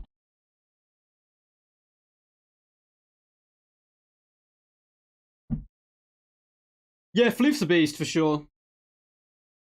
Yeah, it's a rough matchup for the character assassination. There's not that much you can do about it. You can go Aircore and pray your opponent hasn't gone Doom Knights and stuff. If your opponent has gone lots of Doom Knights, then, you know, it's a waste of a load of money, so, on the Furies and stuff. Let me update the scoreboard quickly anyway. So I believe Gunnar Floof is on to 3 victories now. He is a man on a mission. Should say a Floof on a mission, and we should be having Ninja up next. Oh. There we go. Pop him there. Oh, I don't have my versus symbol up. Ooh, there you go. Now you can see what they're doing. I'm ready. Awesome.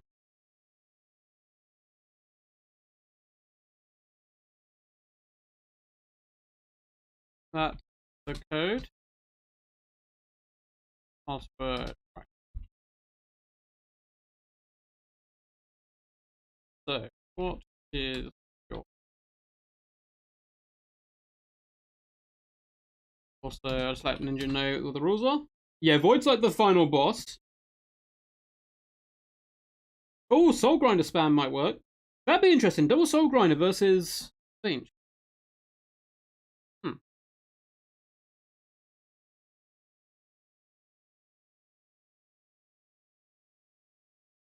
Cool. So the Golden Floof is banning them. Awesome.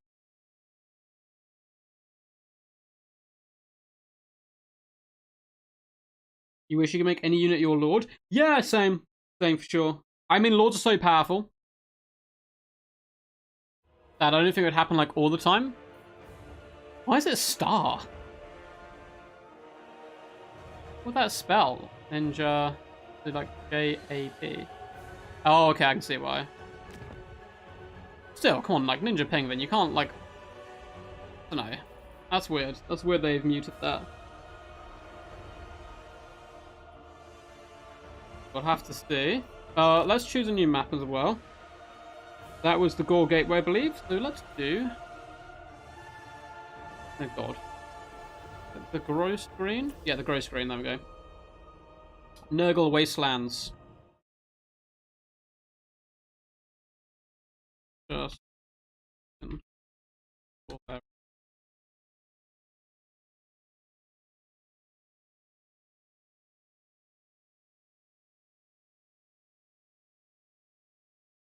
Cool. Seeing who they want to ban. You can't wait to be able to buy this game? Oh, it's going to be so cool, man.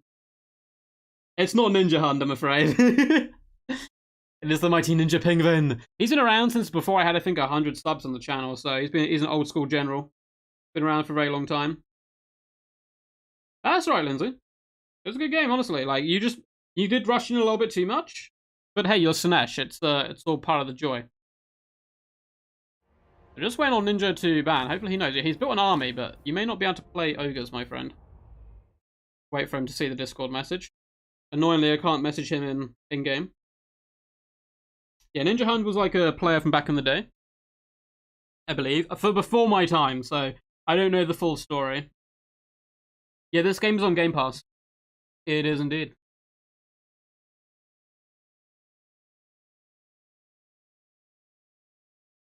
It looks like Ninja wants to play ogres, but we'll have to wait for the pick and ban.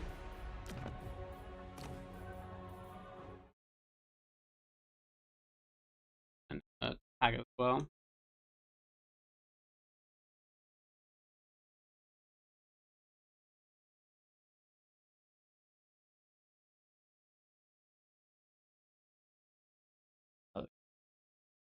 Awesome.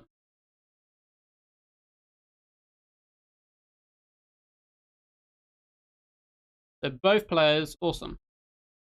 He also banned Cathay. So both players banned Cathay.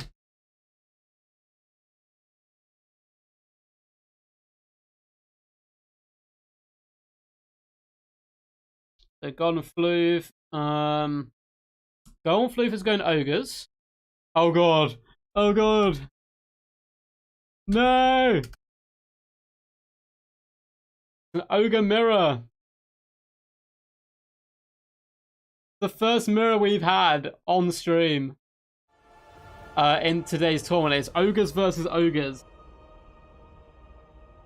Do you like Rome 2? I've not played that much Rome 2.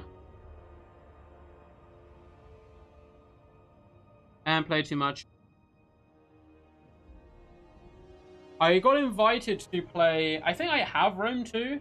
I got invited to play a Rome 2 tournament randomly by someone who, like, watched my channel. I was like, yeah, go on then. I'll play it and, like, give it a go. And we did the group stages, and I'd never played the game. I lost the first game because, like, I tried cycle charging cavalry into the front line, and my cavalry just instantly died. I was like, oh god, okay, you don't play the game the same way as you play, like, Warhammer. And I won my next 2 group games, qualified for the knockouts by some miracle. And then the tournament, like, kind of collapsed and never continued, which sucks. It was strange. Rome 2 is the Total War that you played? Troy doesn't count. The problem I found with Troy is that I could never get into it because there was no multiplayer for like a year or something crazy. Huh? There's no, like, no multiplayer for ages. And, like, considering I'm, like, a multiplayer channel, that's kind of, you know, my whole jam. Guts out, boys! I agree. I agree. We've got 3 more games to go today. We have Ninja Penguin versus Golden Floof, and then waiting in the wings we have Stormrunner. Followed by Void. No mirrors allowed, says McRightface. All the mirrors! Only mirrors! Mirror-only stream! That is the future. See what these boys are contemplating with their armies so far. Pretty cool stuff. Oh, is that it's a greasy gold too. Oh, this build is a sexy build coming in from Ninja though. Oh my god.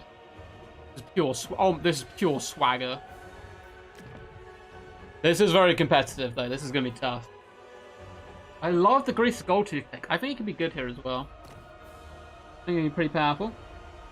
Ogre mirror's a fun one, yeah, for sure. I can see it being good. 8 nerfs, 8 mirrors, love gorgeous, love Iron Blaster, simple as.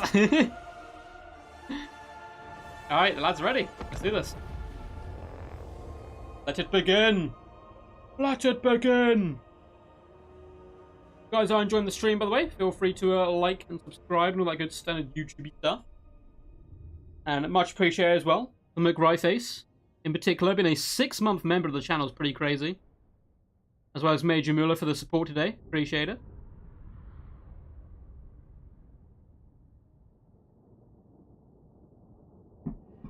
A little sip of my drink there, try and keep my voice nice and fresh. I'm probably going to do a cast after this as well. Get another game done. Put that out later today. And then we'll have some more content for you guys in the week. I may do some more DAO content tomorrow and release it. It depends. That's going to have to be a lot more editing. So, let's see how well my editing skills go. And Friday, I'll probably have a special video come out as well as a normal battlecast. So here we are, the glorious plains of Nurgle. Oh my god. Oh, and some toilets close to that. That is horrible. That is horrible.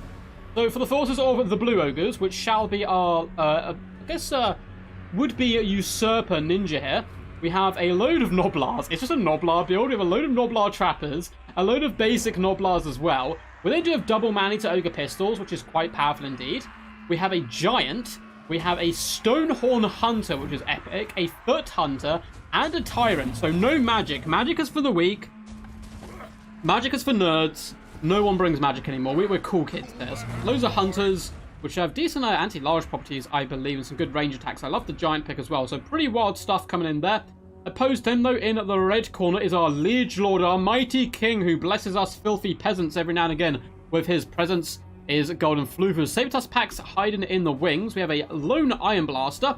We have a load of Ogre Balls with dual weapons. Double lead belchers in the back with some Iron Guts. And Greasus Goldtooth, baby. Look at him.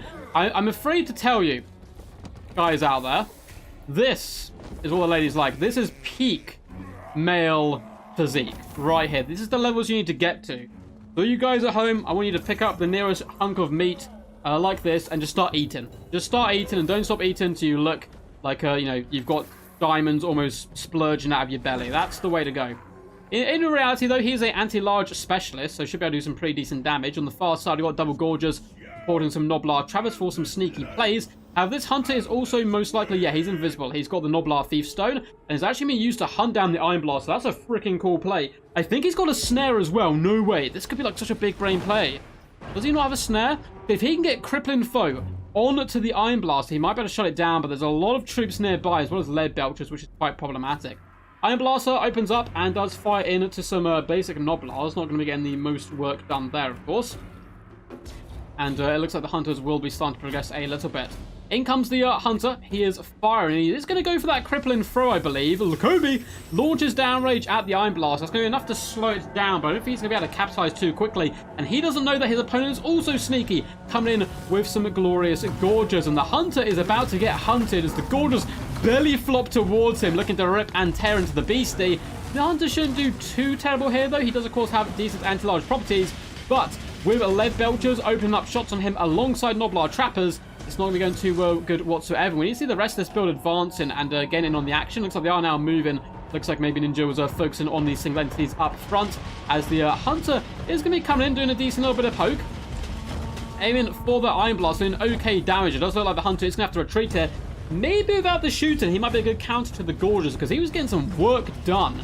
But of course, lead belchers plus Iron Blasters plus Noblars shooting in. That Hunter is having a bad day, and in fact staggers away there as well. Saber-tusks are moving up. It looks like the Noblar hordes are on approach. I love this build. It's so cool. And the Iron Pistols as well, launching shots into those Saber-tusks, driving them back as the Hunters kind of whirl around. Unfortunately, Iron Blaster being Iron Blaster, and this Hunter's taken massive damage here. Big work getting done so far. Khorne is leading the charge.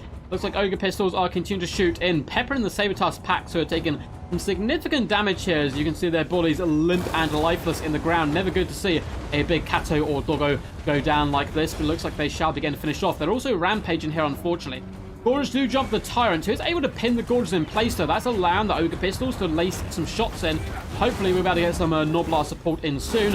Tyrant's trying his best. He does pop some of his buffs, it would seem. The Foe Seeker has gone down. We have Noblar Trappers moving in. We also have Manny to Ogre Pistols, actually moving into hand-to-hand combat with the enemy to attempt to save their Liege Lord, as well as more Noblars coming in. Seems like we have some kind of debuff go down as well on these Trappers here. Ogre Balls charge in. We're fighting Noblars in the trees, though. This will favour the Noblars a little bit, although I don't know if it's going to matter that much. At the end of the day, they are just Noblars. There will be getting a bit of debuff here to the Ogre troops because of the forested terrain. Trappers are unleashing hell upon the enemy. We do have the Hunters also moving up. It seems like some Noblars got a little bit bold and we're trying to push into the back onto the lead belchers, and they got cleaved asunder by the glorious Iron Guts. Oh my god, look at the Goblin go, or the Noblar, I should say. We's not Gobbos, and yeah, that's a sad sight indeed. A pool of blood, a Noblar, and not much else. Lead belchers in a fantastic fine position. They are a little bit obstructed. Definitely want to focus down the Giant with a big flustercluck of a fight. This fight is crucial. Whoever wins this fight is going to be in a very good position. It looks like the Noblars are starting to go down here and suffer a little bit. We're also going to get a big old blast come down, which is pretty damn cool. The cannon shots very well placed there by the Hunter. Very pitch fight in the middle, but with Grease's Goldtooth in here, depends if the Turret and the Giant can gang up on him. It may go good here for Ninja, but apart from that, there's a lot more support coming from the Trappers and Lead Belchers for the forces of Golden Flue from this unit down here as well. Firing from the flanks. They've been protected well by Saber-tusks as well as some of their Ogre Balls. They are snapping and crushing some of the Noblar Trappers, though, who are able to push back into dangerous territory. Other of Gorges have managed to wrap up and around. The Iron Blaster is well and truly alive, quite safely firing from the flanks. It is a lot of shots kind of clipping the trees, unfortunately, but still doing decent damage nonetheless. Lead Belchers are continuing to poke and stroke in there. Noblar Trappers doing some nice damage, and it's a big, juicy fight. Nom nom nom nom nom. Certainly going well, though, for our King, the Golden Floof. He's isolating and picking apart Noblar Trappers and other Ogre Pistols. A really solid unit, but they're not going to be any good surrounded by these mighty Gorges and Trappers doing a decent job there, just ripping into the unit. And it seems like the King may continue his reign of terror. Lead Belchers are just lighting up the arse of that Giant. Get back here. Oh my god, looks like the That from the Iron Blaster did a massive overshoot there and hit some of their own lead belchers. The giant actually gets knocked off his feet and down to the ground, taking massive shots now, not having a good day whatsoever, and it looks like Armor Losses is going to kick in, saving our blessed giant, who we shall name Professor Pone. At least he survived the battle, and that's the main thing. Dominant performance there by Gonfloof, as he's been all day long. Very nice work. I love the attempt with the Hunter, but it just didn't work. The Iron Blaster hadn't overcommitted enough, and he didn't have enough troops nearby to support, and it doesn't look like anything got big value at all here for the forces of Ninja. Like the Trappers did okay. Got a little bit of work in there, but nothing too crazy. As for the Ogre Kingdoms, 550 value on Grease's Goldtooth, 1.6 on the Iron Blaster, Gorge's 1.3k and 1.2k, 650 and 400 from the Iron Blasters performed far worse than I thought they were actually kind of performing there. One of them was obstructed for long parts of the battle, though.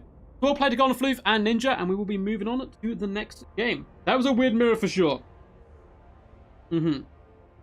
This guy sounds like a news presenter. I'll take that as a compliment, hopefully. Alright, let's move on to Watcher Ruins as the next map. And up next will be Stormrunner. 2 games to go left. 2 games left to go. Let's update the scoreboard. Gonfloof is just a terror in the night. A slaughterer of many. Up to 4 victories. So, if Gonfloof and Storm, you would like to send me your goodies, your bands. Message Storm. Hey, bud. Hey, bud. You are... I think Storm may be in chat anyway, but... Password.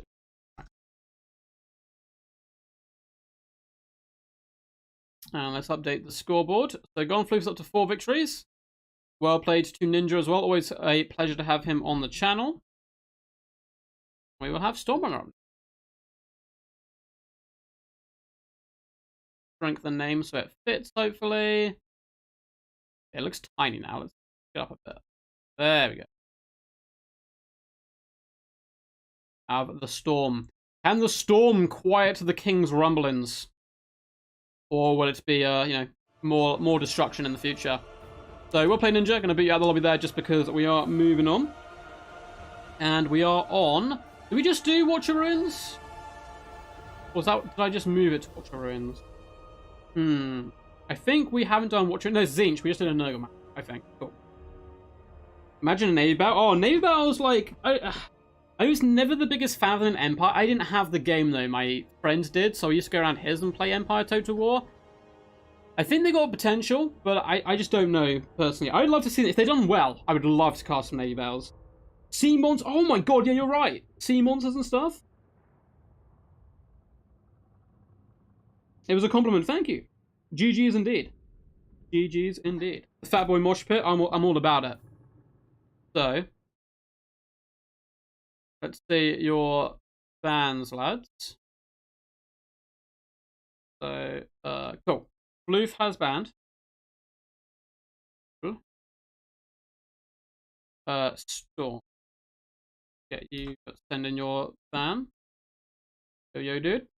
Yo, dude. What is your ban? I can't even remember who Gonfloof can play left. He's used up so many of his factions. He's on 4 wins. Floof is Falcon in disguise. It must be. I think if Floof... Oh, I don't know if he'd have time. If he had used up all his factions, I probably would have allowed him play demons.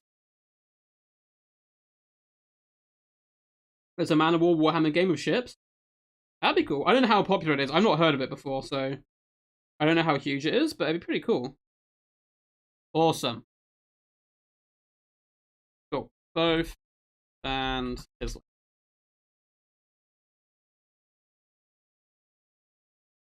Even. Awesome. So no Kislev today, unfortunately. For those big fans of the Kislev waves, we're not going to be seeing them today. Well, we've already seen them today. Oh, the game's called Man of War. Oh, okay. That makes sense. I know, like, there's, like a 4K game. I don't know how popular it ended up being. Like a fleet game.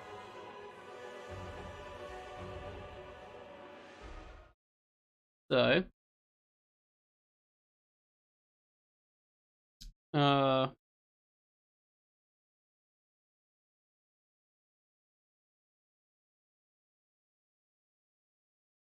Oh, let Storm know. He has already played Kislev. So you can ban another.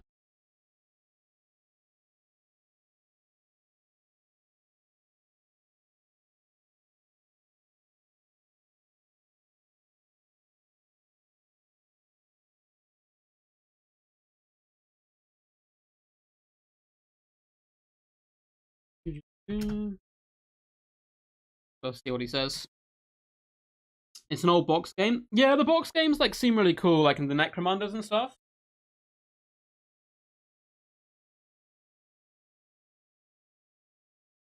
Okay. I think. Okay, Tzeentch.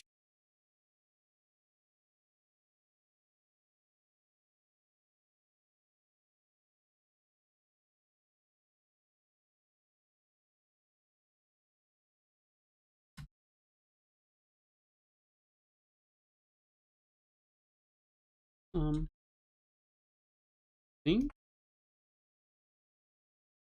versus Cathay, I believe. There we go. And let's load in. Baboosh. And we are facing it in Tzeentch Wasteland, so Tzeentch versus Cathay should be fun.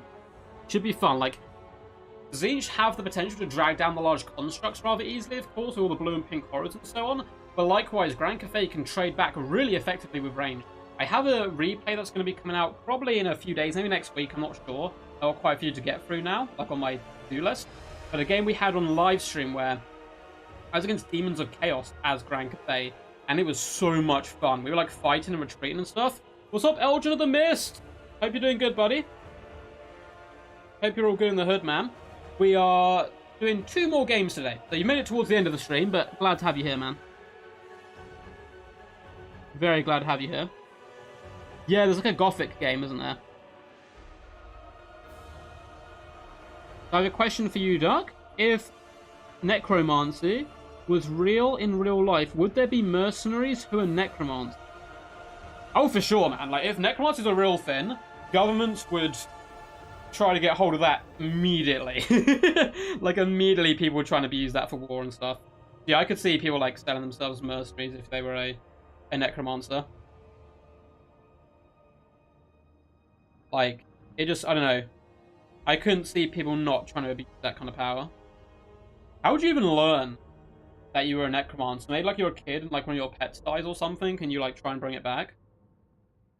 It's an odd thing, I must admit. It is very odd indeed. If you guys are enjoying below, feel free to like and subscribe and all that good stuff. It really helps out quite a bit. Let's check. Well, make sure there's no questions in Discord.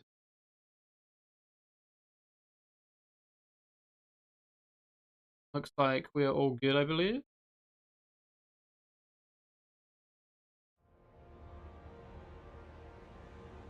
The last version of Man of War I saw from Games Workshop was in 5th edition. My god. That was a while ago.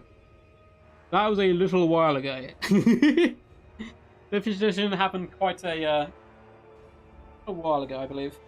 I'm not sure even what edition they're on now. I'm excited that they're bringing back the Old World, though. Like, Old World, they're doing 30k as well. But I think that's all, like, Forge World stuff, so it's going to be, like, dumb expensive. But maybe if it's, like, smaller armies or something, it might be playable. The Golden Floof is raring to go. Just waiting on the mighty Pineapple Conqueror himself, Stormrunner. And we'll get this second to last game to go. It's been a good fun stream, though. I think we've been streaming for roughly 2 hours now. So we'll be going over to about, 2.5 hours roughly, maybe, by the time we get both these games done.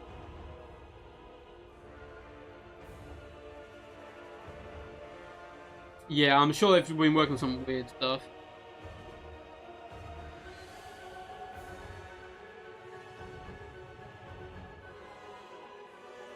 Yeah, there'd be some crazy stuff people would try and do. And what was your second game after Epic? Oh, awesome. You have fond memories of it? I never played it, but it sounds like a lot of fun. Did it work in a similar way to like a normal Warhammer game? Was it like a turn-based strategy or something?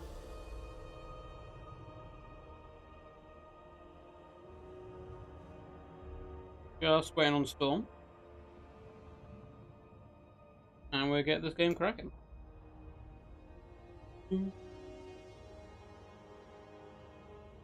Just gonna check Discord. Yeah, looks like the both players are happy still. And he is ready to rumble. Let's do this. Wish there was an Epic game for PC. I don't know what the Epic games are. I'm assuming they're like RTS games. Liking the looks of these builds. This is going to be some wild stuff. Triple crane gunners? Crane gunners are decent, but like... Crane gunners. I mean, they do a lot of work to the knights, the Doom Knights and the skies. The Longmars do lose to Doom Knights, I believe, up in the high ground. There's only one unit of them versus one plus a Lord in the skies and double Furies. The Longmar Riders are definitely going to want to sit back above the army of Grand Cathay.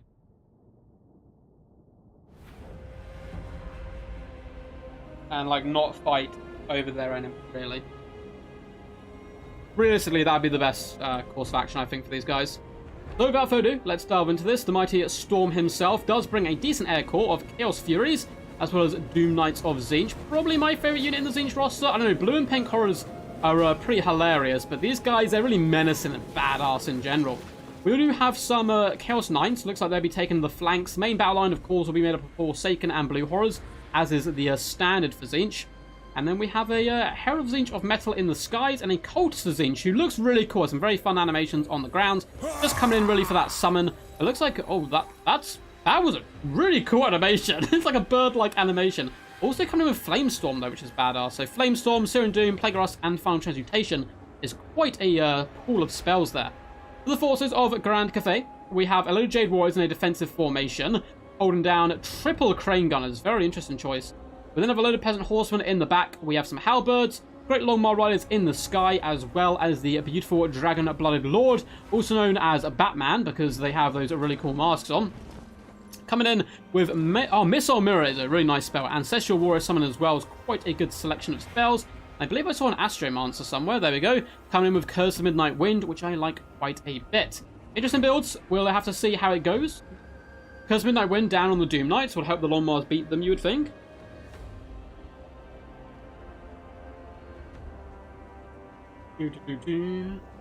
And let's go. Speaking of old game, me and my housemate managed to find a PS2 emulator, and we found Yu-Gi-Oh! The War of the Roses or something. The game we played as kids, and oh my god, the nostalgia. The nostalgia. The controls are horrible because it's the like an emulator from an old PlayStation 2, which is just madness. But luckily it's turn-based, so you can kind of take your time and work through it. Should Nurgle have stronger spells? They've got some really good spells, honestly. They've got one of the most powerful Spirillage type spells in the game. If you overcast it, it's very good. They don't have big, like, air effect damage spells, I suppose, is like their weakness. But fantastic healing, some of the best healing we've ever seen. Stream of Corruption's great, Miasma of Pestilence is great. So I think they're good. But maybe an air effect spell would be nice. But not every faction needs one. They've got a Mortis engine in the Exiled Grown Clean one. Raw indeed! Raw indeed. So let's draw a quick little smiley face. Such blasphemies. So both forces are going to have to advance. Unfortunately, because of the slope here, the Crane Gunners, I should say, may actually struggle to get to grips with their opponent. This is a bit better, yeah. As they go over this hill, should be able to shoot, particularly the units in the skies. Looks like the Longmars will be getting forced off now. There's going to be a little bit of poke here as well from the Herald, of course, who can do some nice work. We have both the Doom Knights rotating around the left side. Now, Storm was always a big fan when playing Warriors of Chaos in Total Warhammer 2 to bring a load of Knights. So it's certainly not surprising to see him pick up Tzeentch and make great use of the Knights in general. Crane Guns are going to open up. It looks like they're going to be peppering down the Forsaken. They do take that on their shields for now. Shields will not last forever, however. And once they get engaged in the enemy, those lack of shields is really going to hurt them quite a bit. But it does make them some of the more durable Forsaken in the realms. So it looks like their shields just about clinging on for now. Looks like more Chaos Knights whipping around the right-hand flank are starting to be focused down a little bit. We do have Chaos Furies looking to jump on their enemy. They've got to be really wary. There's a load of Peasant Horsemen back here. Longmar Riders can devastate Chaos Furies, but both of these guys are not really going for each other, it would seem.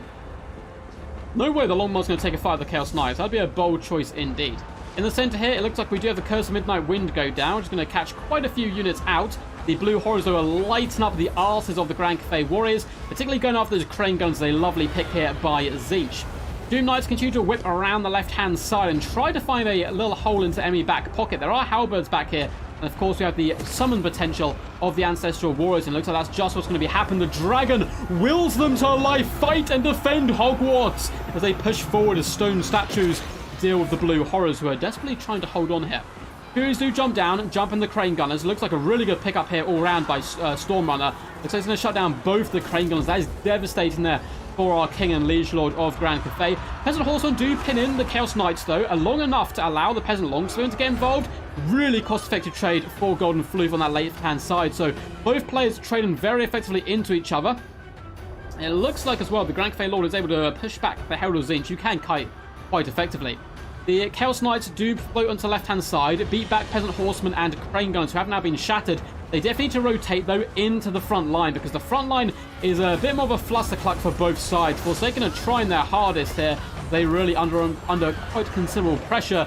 Blue Horrors being pushed into the melee to try and stem the tide, and this far flank is being securely won here by Grand Cathay. Longmar's able to get up into the sky, so the left-hand side was won by Cathay, right-hand side by Tzeentch, and the middle is hotly contested. You love to see it. Now, the Halberds can do fantastic work against the Chaos Knights. What Storm does, moves in, does damage while he has shields. As soon as those shields are gone, he falls back and retreats. That's a really good way of handling the situation. Ancestral Warriors are about to go down. They are fighting it back-to-back here. It looks like a little bit of lag does settling as we go into the zoom in there, but should be sorting itself out in a second. Blue Horrors trying their best, though, to whittle down the enemy. It looks like we are going to be in a big shot go down onto the Jade Warriors. And boom, here it is. It is a Seer and Doom. I haven't seen too much magic from Tzeentch, but we probably just missed the majority of it. Lovely work there, breaking up the clumps of remaining Jade Warriors. And it looks like a Plague of Rust also goes down on this unit, allowing the Chaos Furies, as well as Forsaken, to rip and tear into them. Look at that, just 20 armor. It was overcast. Negative 60 armor is horrifying for these Jade Warriors, as they can feel their armor searing into their flesh and make them slow, sluggish, and weak as their armor rusts and rots around them. And Tzeentch are looking pretty good here, but a very close fight. Jade Warriors are dispatching Blue Horrors. We have a big, nasty Curse of Midnight Wind go down for one of the big blob fights. That is a lovely play coming in by the Cathay player. But likewise, a overcast final transmutation is going to just sap at the strength of this Cathay army. Golden Floof trying to pull his troops out of the final transmutation. Seer and Doom also clatters the Great Longmar Riders. So much magic saved up for the late game here for Tzeentch. And that 2-for-1 punch combo. Like, oh, hey, you want to bunch up and use a Curse of Midnight Wind? Be my guest. I'm going to come with a final transmutation, Seer and Doom as well. And now the Doom Knights can really hunt down the Great Longmars, who attempt to find Sanctuary on the ground, but they have very little support. There's some Jade Warriors nearby, and I think Tzeentch have this with that lovely cast. It's a game poised on the edge of a knife tip there. But with the magic coming in from the beautiful Herald of Tzeentch, and that's tipped it back in their favor, up to 100 kills now as well. 1.8k gold value, not shabby whatsoever. And unfortunately, the Dragon-Blooded Lord of Yin can only really watch from the skies as his forces crumble around him. Comes with a desperate last summon of Ancestral Warriors, but in reality, Tzeentch could just kite these guys, not really engage them. Doom Knights do surround the Dragon-Blooded Lord, and it looks like he has lost a lot of his armor with negative 60 once again, going down by an overcast Plague of Rust. Jade Warriors getting finished off. They're surrounded by cackling Blue Horrors and savage and aggressive Forsaken. The Jade Warriors not having a good day here whatsoever. Back to back, lads. Hold in the name of the Dragon Empire. Or, you know what, or we don't see no Miao Ying here. We can flee. Maybe she'll protect us at a later date. Seer and Doom comes down once again, just catching out some of the remaining Jade Warriors, doing some okay damage as well to the Ancestral Warriors. Pretty decent stuff there, actually, as well. The Herald of Tzeentch is continuing to poke from afar. Doom Knights did seem like they lost their shields, but now they're on the warpath, looking to beat back this unit of Longmars. There are also some Crane Gunners who are launching one or two shots their direction, which they're probably not big fans about. Longmars are getting slaughtered there, nearly to the last man as they attempt to flee to the edge of the board. Doom Knights floating around in some lovely play here. Chaos Knights do have Shield Breaker currently popped on them. The little cultist is dancing around, whipping that blade back and forth. I don't know if we saw the summon. We probably did at some point. And now the Blue Hordes have used up the majority of their ammunition. Unfortunately, received a magic missile as well, so they use most of that to kill themselves, which isn't a good day for them whatsoever. Grand Lord is still desperately fighting, but once these Ancestral Warriors go, it's going to be game over. And it looks like spat forth from the warp, we have pink horrors And that's a lovely little summon right behind all these Jade Warriors and Peasant Longspearmen. And they can rain in some damage. Looks like another Searing Doom's going to come in as well. And that's going to be painful. That's going to be very, very painful, in fact. And it nearly ticks us over 2 army losses. But it seems like Jade Warriors will be breaking here, as well as the Peasant Longspearmen, due to the pressure of the Pink Horrors. And then it's just the Lord standing alone. The summon's beaten, and the King doth fall. Very well played. Very well played to both these guys. So we've got 1 game left to go, so don't go anywhere just yet. But pretty amazing work. Golden Floof can hold his head high, though. He had a fantastic run, and he had used up the majority of his main factions, and was really getting down to the ones he didn't know quite so well. But he played really well regardless with Grand Cathay. Yeah, Lord didn't do too much. 640 value on the Great Longmars. How did these bad boys perform? Yeah, not good. The Crane Gunners did not do good. Which, I've seen Crane Gunners do good, but Triple Crane Gunners is a big investment against someone who can be as fast and mobile as the Air Corps of Tzeentch. Ground forces struggled to hold back the tides of cackling enemies, but a nice fight nonetheless. For the forces of the Pineapple Conqueror, aka Stormrunner, 2.3k value on the Herald of Tzeentch with 130 kills, 1.4k on the Doom Knights is pretty juicy, and the Chaos Cav worked really well. 1,200 value, 300 value on the other unit, not quite such a impressive performance, and Forsaken, Ripping and Terran into the front lines, of course, was a work of beauty. The GG's. Tough matchup for sure, yeah. Tough matchup for sure. Oh, 100% Elgin. Like, Tzeentch, very powerful, particularly on land battles. I mean, they're both good on both. Yeah, fantastic range. The weakness is their melee. I mean, they've got, like, the cavalry and so on, and Forsaken, but they lack kind of elite infantry, I suppose. So, we should have 1 last game left. Let's message Voids if he still wants to play.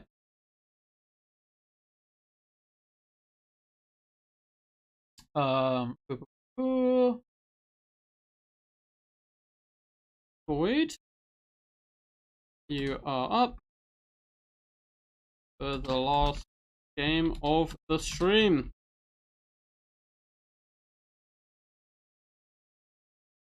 You are the final boss. Password is quack.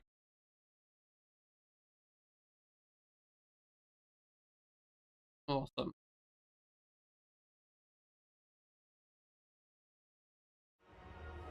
We'll wait to see if he can play. My lord did the thing where he just runs to the edge for no reason. Oh, it's so annoying, Storm. So it happens to a few people. It happens to the Soul Grinders, but I've noticed the Herald of Tzeentch on his disc does it as well. It's very painful. Blue Hordes are very cost effective. Yeah, I think they mentioned, didn't they, that when they do the patch, the shields are getting nerfed? And well, no, they didn't like say outright, but I think they said they like hinted at war sleds, ogres, and shields, I think. Yeah, it's annoying when it happens. What's up, Ant-Man? How's it going? Quite good, sir. Quite indeed. So I give Void a couple of minutes if he responds. I'll send him a DM as well, actually might be easier. It says he's offline at the moment, so... Oh. Hey, bud. Lobby. Up. Ask is quack.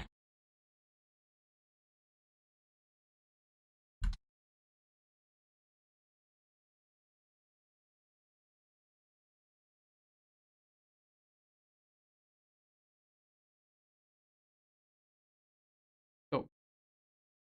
Q.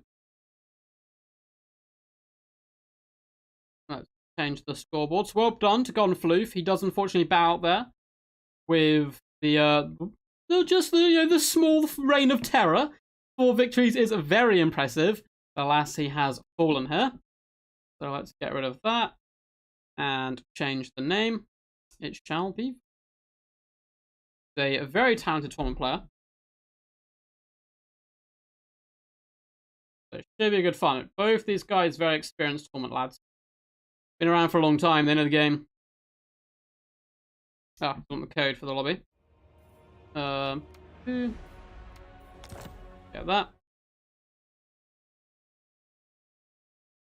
There you go, bud. Cool, so Storm and Void, if you'd like to send me your bands. Oh, we have a bot.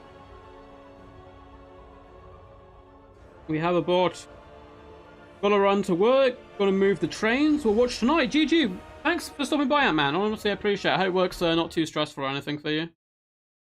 They've come to slay thy bottage. Oh, someone got... Oh, Storm. Chad. Storm not only been an absolute beast and destroying our king today, and becoming our new king, but has actually also got rid of the bots for us.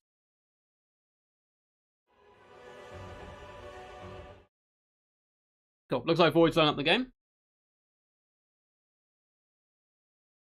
No worries.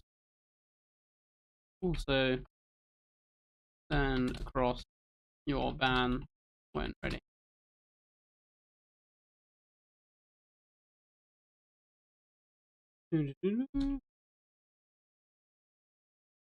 Let's change the map as well. We just did Watch the Ruins. Let's move on to the Crystal Mountain. Oh, that looks like a cool map. Hopefully it's a good map. It looks pretty cool. It'd be a fun one to close the stream out on anyway. Yeah, the Slaanesh bots are upon us. They come from all angles.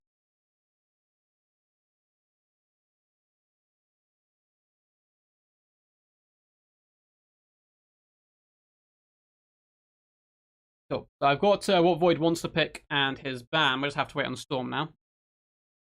See what his ban is. Oh, big fat stretch.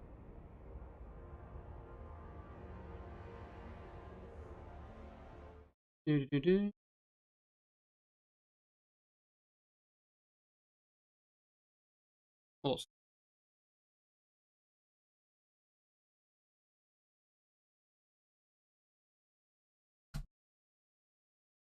So Storm bans Ogres, and Void bans Kislev.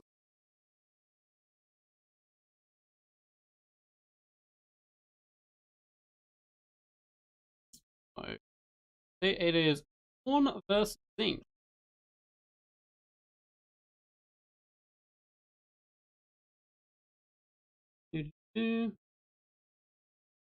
Khorne versus Tzeentch. Cool, it's going to be the final battle of the live stream, guys. Hope you enjoyed. It's been good fun, Carson. If you wouldn't mind as well, if you've been enjoying what you see, feel free to leave a little like, a little cheeky one. And if you've not subscribed yet, feel free to. We're getting close to 10,000 subscribers. We're on the warpath. We're going to do a celebratory stream, of course, when we reach there.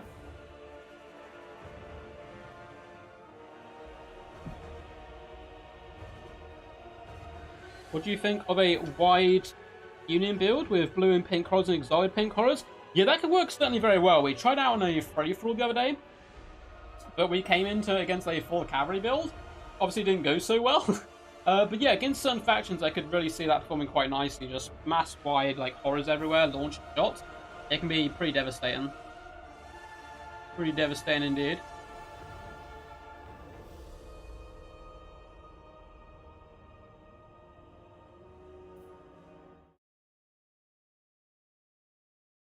Chat messages. Cool. And they're all good to go.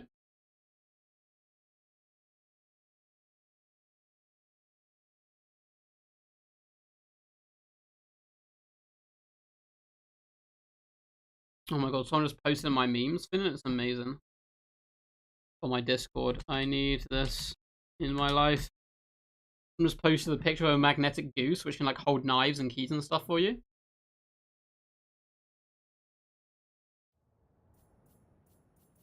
What the boys are planning so far. Looks like nothing so far. They're figuring out their madness.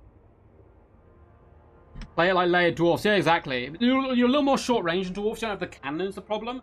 So the problem with that build is if someone outranges it, it's going to be a bad time for you, but not that many people are going to risk going into a gunfight against Tzeentch, you know?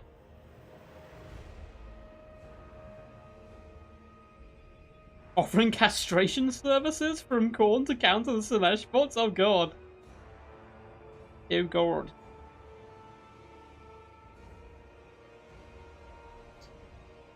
The Pineapple Conqueror himself, Storm on the left, Void on the right. Who is your money on? Khorne versus Tzeentch. Both factions got a lot of potential here. Khorne very nasty at Russian. Very nasty at Russian. Tzeentch fantastic item as well. Void very talented player with his micromanagement. Who may be able to pick apart the Khorne build. But I'd like to see Storm just go full out aggression here. Real aggression. Blood Rippers can work, yes, against Tzeentch.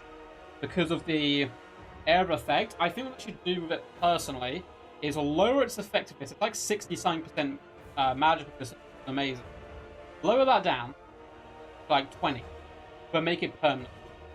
I think that'd make him a much more viable pick. But yeah, he is doable here. But the problem is, yeah, you're right, Midnight Sun, right? The problem is you have to get rid of a cultist to do so, and cultists are so effective.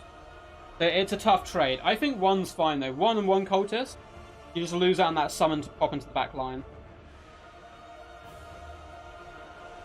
A little tricky.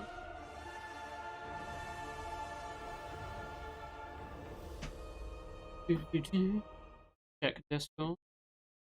Make sure there's no questions from the player.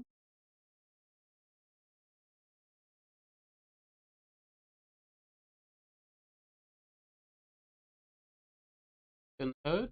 There's link in the background as well.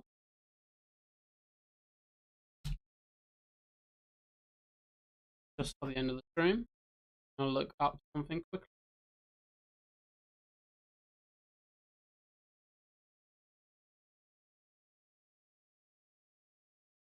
Ooh.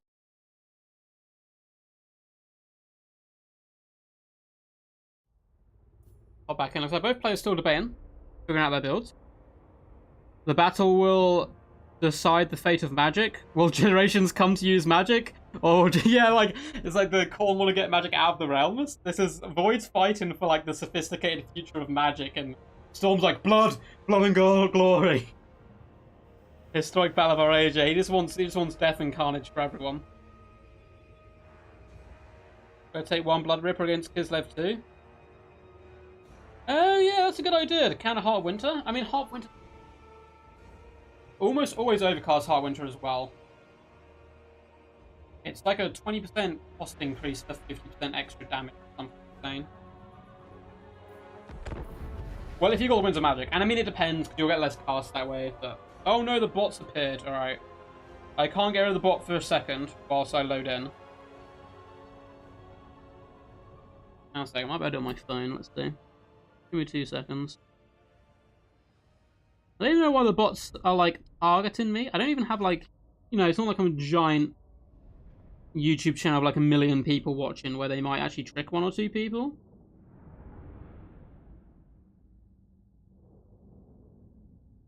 Let me destroy you.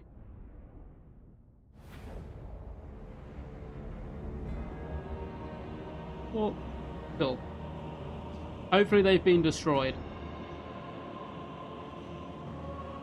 We'll have to wait and see. Oh my god, look at this map. Holy crap. This is cool. This is so cool. Okay, I love the looks of this map. Hopefully, did the boat get destroyed? Can't see on my phone, they're still there apparently.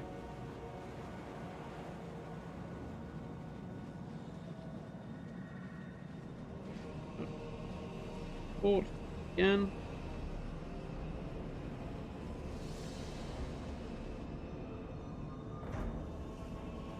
Okay, hopefully the bots are gone. Bots turned on by Slaanesh. That's true. Every time Slaanesh appears, we see them. Right, sorry guys, I was trying to deal with that. Let me close the game. Please don't crash game. Please don't crash. Okay, you can't get rid of these on your phone, apparently.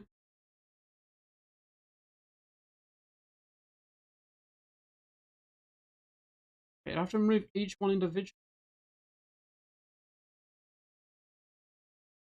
Okay, they're all gone. Jeez, that was so annoying. And then we're back in. Yeah, so Storm's going full Chad pick. This is how Storm likes to play his Khorne. He is basically King Theoden in Khorne form. This is what happens if King Theoden was a demon. We have Skull Crushers of Khorne, triple gold chevron.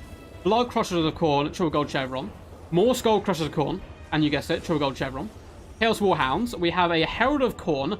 Double Skull Cannon, which I don't agree with the Skull Cannon pick. I think Shrines would have been better here to push the enemy back line. I don't really know what the cannons are going to shoot, where they can bust through shields. Then have more Warhounds as well in the trees, but still nonetheless a freaking cool build coming in by the forces of Stormrunner here. For the forces of the Mighty Void, we have 1, 2, 3, 4 Furies up in the skies. as well as Chaos Fate with, oh hell yeah, I haven't seen my boy in a while, my two-headed duck bro. How's it hanging? He's coming in today with Blue Fire of Tzeentch, Harmonic Convergence, and Regrowth. Very cool stuff. We have a load of Blue Horrors, we have a load of Forsaken, double Chaos Spawn, and that's about it. Very interested to see how this goes. Very interested to see how this goes. It's gonna be over quickly, one way or another. Oh my god, is that just like a pool of like magic? Oh my god. That looks dope as hell. Like little void fishies swimming around there. So the odds are certainly stacked in favor of Tzeentch. Bounce Power's actually in his favor already, and he outnumbers his opponent by nearly 1,000 troops. Do you guys believe I have come out of the game to beat off the bots? I appreciate it. The little Dark Elf cultist girl says some very sexy things. Oh no, what's that? What's the Dark Elf cultist girl? You know, for research purposes. Research purposes, yes. So, I love the look of Skull Crushers, man. They're so freaking cool. This is going to be such a wild game, one way or the other. There's not that much anti-large for Tzeentch, I suppose. If full cab's going to work, it's going to work against Tzeentch, you'd think. Interesting choice of words. I've kind of beat off the bot. Oh no. Oh no. So, it looks like both forces are going to be pushing it towards each other. Of course, the cavalry a little bit quicker here than Void Chill build. We do have some Chaos Warhounds hidden in reserve as well. There's no pink horrors to jump though. Blue horrors, of course, still going to be a good target. The Spawn are going to have their work cut out. They're going to have to pin the enemy in place. And it looks like the Skull Cannons are now unleashing shots down range, and they miss, which is, you know, the Skull Cannon thing to do. They do tend to like to come up short. They work in a similar way to Hands of the Gods, I found, where you want to be at a mid-range. Too close and you'll go over, too far and you'll go too wide. You want to be in a, you know, nice juicy middle spot there. The Chaos Fate is just bouncing back and forth, trying to juke. Looks like all of the My Power Conqueror stuff's gone into the forest for now, as he does move up, looking to get to better grips with the enemy. Hell Cannon's going to continue to poke and shoot where possible, aiming to take down, it seems, the Forsaken. Now, this is the problem, is you shot them. Pretty hard to hit with a Skull Cannon. You ripped off their shields, you killed 2 models, you did basically no damage. Now, you've got to land another shot before those shields come back, and it looks like that shot bugged, like it hit but missed, which is not a good day. And it seems like they're getting their shields back now, which of course is pretty bad news for them. More shots are coming in, aiming, and they're ripping the shields of the Forsaken. That's where the Cav needs to follow up and shoot, I suppose. And then you come bounding from the forest. Skull Crusher hounds are like charging in the name of Rohan. Right now, ride for Gondor and war, charging against the foul demons. And all the Cav is pushing in. Looks like we're getting some nasty buffs and debuffs going to be going down here in the middle as more Cav does push forward. Spawn, though, looking to pin the enemy cavalry in place is quite a good idea. And look at the fire. Holy crap. Look at the fire. They're getting pinned in place as well by Gaze of Fate. That is so much damage. Just the Blue Horrors pouring in from all angles. It does look like the Skull Cannons have been jumped as well by Chaos Furies. May just about be able to fend them off. Only time will tell. Cavalry is just well and truly balls deep right now in a Tzeentch kind of a blood and magic. The glorious Herald of Khorne doing some decent damage as well, just motorbiking his way into the enemy. And it's a bit of a flustercluck. So Chaos Furies have forced off the Chaos Warhounds in the back here, which is quite nice. I love this, whatever this is. I'm all about that. And it looks like the Skull Cannons are going to be able to fend off the Furies just about. They're decent in combat.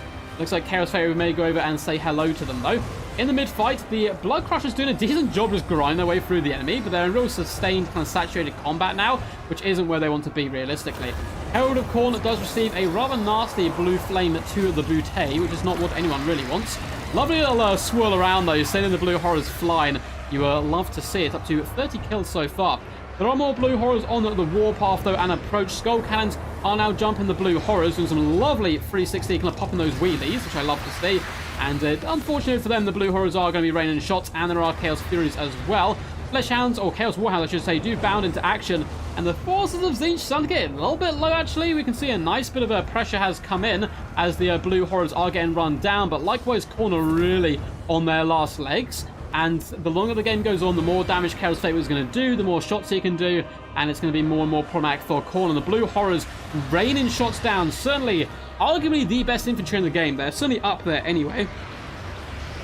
and can do like a load, just so cost effective, just doing so much damage. They're like miners of blast charges on steroids. Less burst damage though, so you do want to keep them out of combat a little bit quicker. It looks like the Locust of Wrath does go down, but likewise does the Gaze of Fate, so mitigating the advantage there and pinning the enemy in place. And Chaos Fate Weaver, he wants all the smoke of the Giant Skull Lord. He is pushing in to give your master my regards. Tell Khorne I'm coming for him. I've got plans, boy. I've got plans within plans that your mind can even comprehend. And I'm looking to, send a message to Khorne here. Looks like the Skull Cannons are about to go down. One does continue to fight. It is on fire right now. I'm not sure the Skull Cannon will mind that too much. But the other brother is his brother here. The other Skull Cannon doing some decent work running over the Blue Horrors. Middle fight. Looks like the cavalry is kind of just getting torn apart here. Skull Crushers riding dirty. Full on heavy metal style though. Skull Crushers are certainly it encapsulates the Warhammer chaos mode, I would say, of being as gangster as physically possible, and there's a heavy metal at the same time. It looks like the Blood Crushers of Khorne are getting their buff right now to 72 weapon strength, 63 melee attack, pretty good work. Skull Crushers are actually surviving. Out here on the far side, just running over Blue Horrors and doing some pretty solid damage to them though. It looks like they are going to get some shots rained in once again on the Skull Cannon, and plucked apart, unfortunately, losing a load of HP there. Main fight is certainly going to be going in the way of Tzeentch. It looks like Khorne tried their best. A really awesome build. They made quite a fight of it. Tzeentch's army is relatively well beat up now. Chaos Fate was a problem. He's very healthy, but look at everything else. Not doing that good. So it's a valiant effort with the full carry build, but we shall have yet another king slain and another king rise. No one shall claim the title of the mighty Golden Floof, though, with his impressive 4 victories. The Void shall be the ever king, destined to rule for all time there, of getting the last victory of the day. You can see damage value wise, yeah, Void so far ahead. I like they added this little gold damage value thing in the top left. Very cool. Very cool indeed. The Slaanesh cultist, you should listen to her. Okay, that's my plan. I want Khorne to win. Offensive magic is offensive. Yes. But unfortunately, Tzeentch ruled supreme. Void, certainly a tricky customer to take down. Storm played very well as well. But I like the build quite a bit from Tzeentch. It's cool to see Chaos Fate Weaver. He's certainly a man of good taste there, I see. Bringing my favourite little duckling to the battlefield. We'll play both these lads. We do get 880 value on the Herald of Khorne, 1.2k, 260, and 1.1k on the Cav. So a mixed bag there, 104, 8, and 117 kills. Skull Cannons, I'm not so convinced by them. 470 and 465 value. So I feel like they let the side down a little bit. As a Chaos Fate Weaver, 1.4k value, not shabby whatsoever, just slowly sniping the enemy. Spawn, of course, was crucial to pin the Cav in place. 880 and 890 gold value. Forsaken, 1.4k, 1.2k, doing some work across the board. I mean, very impressed with them.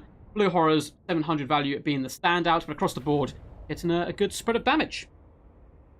Awesome stuff. Midnight Sun is looking for people to practice with for tomorrow's tournament. Feel free to message them on Discord. You can find them on my Discord. There's a link in the description down below. Well played to everyone. That was awesome fun. Oh, yes. Cool. So I was going to message from Void there, but it was about the game beforehand. I hope you guys enjoyed. Enjoyed it. Really good fun hosting a juicy King of the Hill. We'll probably not do another live stream of this week. I don't know. We'll have to see. I've got a lot of videos to work on and get busted out because I'm busy over the weekend. But I will let you guys know. Of course, I still will be daily videos. It looks like Mercy Mad is currently streaming. So I will send you guys over there on a quick raid. Feel free to hop over there and yell quack at him a load. It's nice to spread the love in general, even if you don't stick over there for too long. But he is currently streaming some Total War content. So I'm going to go over there, yell quack, and feel free to demand raid. He 100% has it. He denies it every time, but it is certainly there. I will be dropping a video later today as well, so make sure to check that out. Videos don't tend to do so good, after a stream and so on, because it's kind of 2 videos on one day. But I'm probably going to drop one anyway. And it should be a fun game. I think it's going to be the winner of the weekly challenge, a no-cav Slaanesh game. But thank you guys for tuning in. Thank you for the support. Massive shout out as well to Mick Rightface for the 6 months of being a member. Really appreciate it, bud. That is a massive, and Major Moolah as well for the donation. And all you guys for tuning in, streaming, liking, and all that stuff. It's super appreciated. So until next time, guys, peace. And as always, stay awesome.